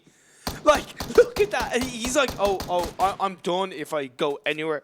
Move out. They do not have the zone, though. They do not have the zone, but there are 3 members. So will the zone or will the team numbers spell disaster for Move Out? No, Move Out. They have the man advantage. It's 4v2 v1, Maxman. 7 players left over 3 teams. Now, they do have to be careful, and they will want to stick together as a team or split up into 2 pairs of 2. 15 seconds. Because the worst thing they can do is if they split up into 2 pairs of 2, one team fight can become 2v2. And the SNG, they're not together. Bleak Snake is taking a little bit of damage, so he's under pressure. Pakaba can't move. He's starting to take damage, and he's going to try and do something here. Yeah, Games of PUBG, they're going to have 1 member Alpha. It's going to be standing in there. They're rushing in. They're going for it, ready to pull the trigger. Grenade going to be launched on through.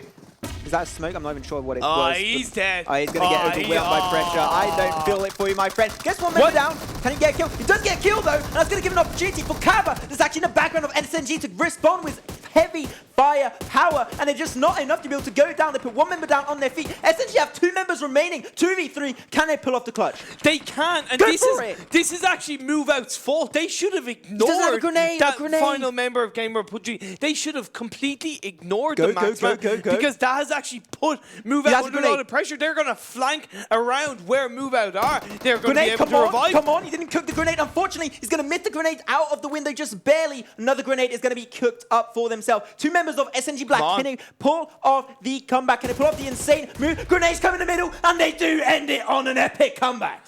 SNG Club It pays pulling off out to be the sneaky. clutch. It plays off to be sneaky. They still got 9 kills in the process, Maxman. But you gotta say honestly, that was Move Out's own fault. They lost the game themselves. They should have ignored where that final member of Gamers of PUBG were, because what that did was that showed SNG where Move Out were.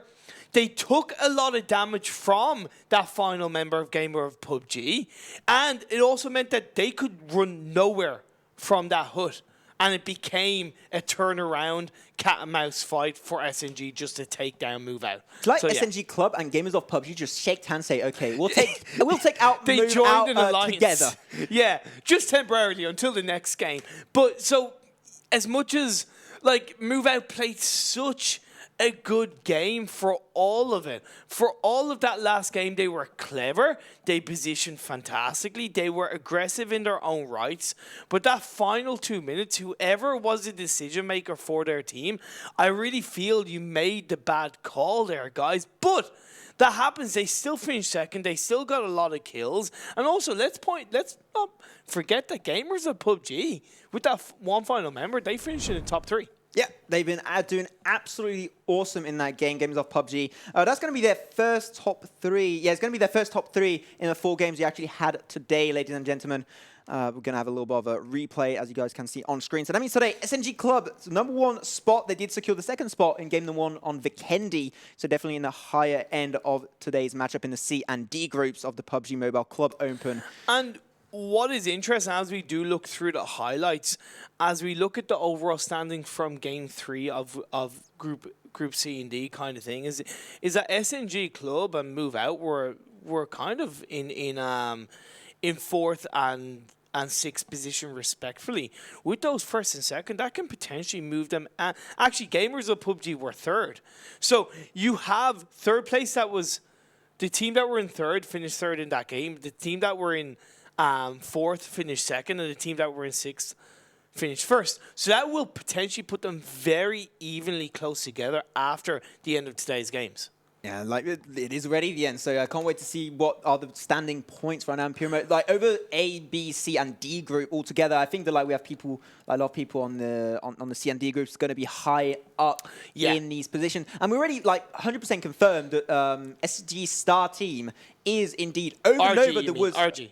Team, yeah, sorry, what, SG? Yeah, sorry. RG Star Team are over Nova. There was #1 team position over the entire wildcard series of the PUBG Mobile Club Open Series. Yeah, it's absolutely fantastic, and I really can't wait to see. But obviously, we're going through these highlights, guys, and we see that RG got taken out by Rose. That fantastic flank, the Rose flank came together and it took him out. And yeah, this Gamers of hut played PUBG such a big, had such a big impact. That hut was just basically the hut is MVP. Yeah, the hut is MVP. But now we do see that Move Out. Like I said, they were aggressive. They were getting kills. They were taking on the enemy teams in the right position. They were just flanking around. You see AJ taking out one member. They were taking out Karadima. They were doing fantastic work. And yeah, then Rose got taken out by Move Out. So that's the thing. This was where it went wrong for Move Out. They shouldn't have gone anywhere near there. And then look at SNG, look at Pakabat, look at Bleak Snake. From opposite directions, were just firing everywhere they could. And then with those grenades, they took it out and they cleaned up against Move Out. My question is, didn't Move Out have any grenades to try and pressure Gamers of PUBG? If they had one, they should have played a little bit more passive. But that's what they weren't thinking. And that's where they went wrong. Because, yes, they tried to go in for the flank of the 4v1. Can only fit one person through the door, right? So, and Gamers of PUBG, that final member, fantastic. You got a knockdown, and I think you even got a kill out of it, I believe. Yeah, you did shut him down after. Yeah. But it all came down to Move Out. So we do see the results after 11 kills, 11 and 9. Yeah. That's huge for the 3 top teams. Number 1 team going to be SNG Club with 39 points, followed by 33 points for Move Out, which is the equivalent of a win. And I got to praise still Move Out, even though they did secure the 2nd position, they played extremely smart and they were so methodic. And look at Rose, even though they finished, I think, 4th, because they got 11 kills and Gamers of PUBG only got 4 kills, that puts them in 3rd overall on 27 points. So Rose, that Rose flank absolutely paid off in terms of getting squad wipes and getting kills. And then as we look at the bottom end of the pack, we see that Black Lad is on 0. Quad Core, I don't think Black Lad have even showed up at all. Quad Core on 2 points. KG SWAT on 3. Hype 4, T-Monix 5, and as we move up. So yeah, there's still a lot to play for. I'd love to see RG Star Team to you know, get a little bit higher, but we will see. I think that HS Headshot, we saw that one member trying to be a little, like, just take his time, trying to not be scouted out by anyone. Not really paying off.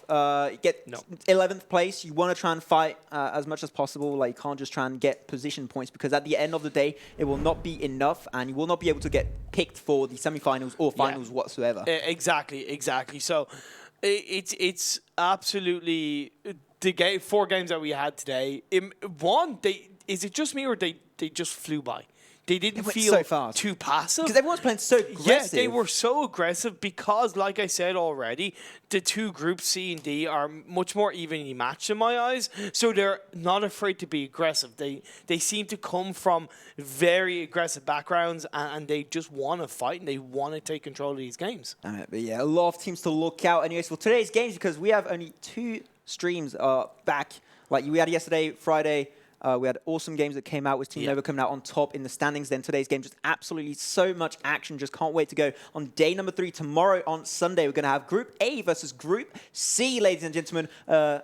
It's gonna, like, I don't know who's going to really try and take the game in these ones, because like the play styles are really different between all of them. But anyways, like some of the top teams that we had in Group A that are going to be playing tomorrow against some of the players we had in today's group are going to be CS Pro Gaming, Imperium's favorite team, Trusted Process, Camp to Win, and Team No Mercy. So a lot of players and teams to look out for. No Mercy going to be the ones that I'm really looking MVPs forward to of see Group how A. they do. But of course, everybody at home, if you want to keep up with the action of the PUBG Mobile Club Open, the regional sections of this spring split, go over to clubopen.pubgmobile.com. You can check out all the VODs. You can see the standings. You can find out information on all of the regions and all the teams that are playing. Yeah, this was the wildcard series of the PUBG Mobile Club Open, brought to you through the power of Vivo, the official sponsor and smartphone of this PUBG Mobile tournament. It was a $2.5 million cash prize. But anyways, my name was Maxman, joined by my fellow friend and caster Imperium. Hope you had a beast of a time, and we'll see you all next time.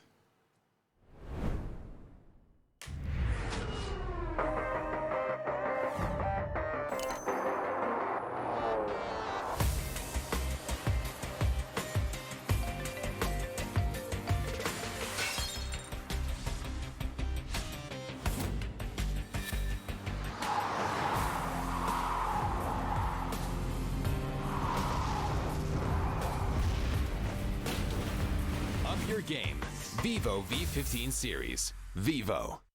Do you play PUBG Mobile? Maybe you never run out of stamina. Maybe you're always aware of your surroundings. Maybe you're an amazing cook with the pan.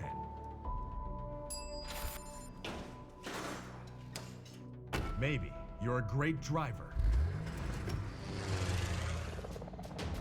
But as soon as you hear the sound of an airplane,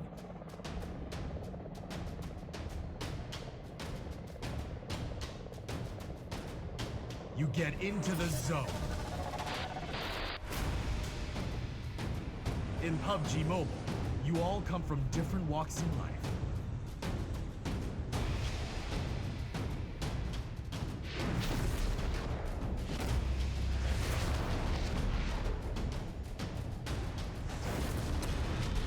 Face the same dangers on the battleground.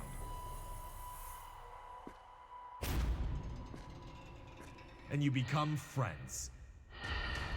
You work together to overcome the obstacles. This is PUBG Mobile. There's a #1 in all of us. Welcome to the PUBG Mobile first anniversary party.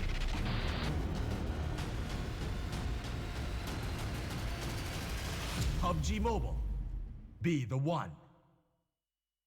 1 year ago today, PUBG Mobile went online in over 200 countries. On the 1 year anniversary of the game, we're here with you to witness the honor and the glory. The Anniversary Royale Pass will go live as scheduled with the usual variety of rewards and a load of anniversary exclusive items, such as the brilliant anniversary outfit, the retro anniversary set, and the L&Q Chicken M762 finish. Don't miss out. PUBG Mobile, be the one. UC spent in Royale Pass will be fully refunded as your Royale Pass ranks up, so you can buy next season's pass. Royale Pass, you deserve it. Royale Pass Season 6 is here. This season's theme is 1 year anniversary of PUBG Mobile, with lots of rare items. We've also added lots of more realistic and hardcore items to your Royale Pass rewards. Turn yourself into an elite soldier. UC spent in Royale Pass will be fully refunded as your Royale Pass ranks up, so you can buy next season's pass. Royale Pass. Ha! Gotcha. Royale Pass. You deserve it. Hi. Hey, buddy. Yo, Mike, are you ready? Wait. Should I go with the UMP9 or use it? Sun's out, guns out. Gear up for summer. Ready? Okay. Well, Ready? Sorry. I'm late. Any plans for fall break? happy graduation! You made it, bro. So proud of you. Sorry I'm late. What a day. I hear ya. Get Come this. on! Hey, Watch out! Take this! that's a real battleground. Are you ready?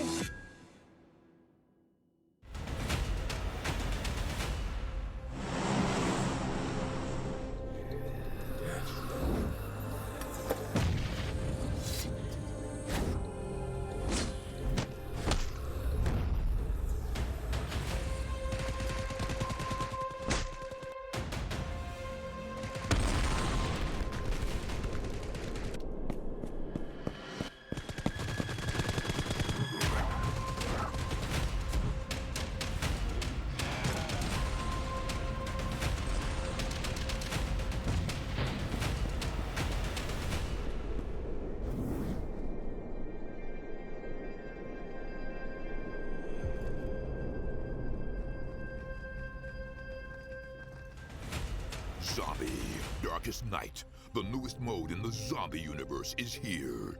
This time, the rules are different. No more parachuting, as players will be placed at random locations on the map when the match begins, and there is no single winner. Players must work with their teammates to spend one long night in the match and stay alive until the sun comes up. Waves and waves of zombies will spawn during each of the 3 foggy periods at night, and supplies should only be scavenged when the fog fades. The main objective is not to defeat other players, though this doesn't mean they are harmless. Players may need to work with other teams when necessary, but should also watch their backs in case the Fragile Alliance goes south. This will be a unique experience for every player involved. This new mode also comes with a passive skill for every player. Understanding these skills will be the key to staying alive in this long night. Can you ride out the night?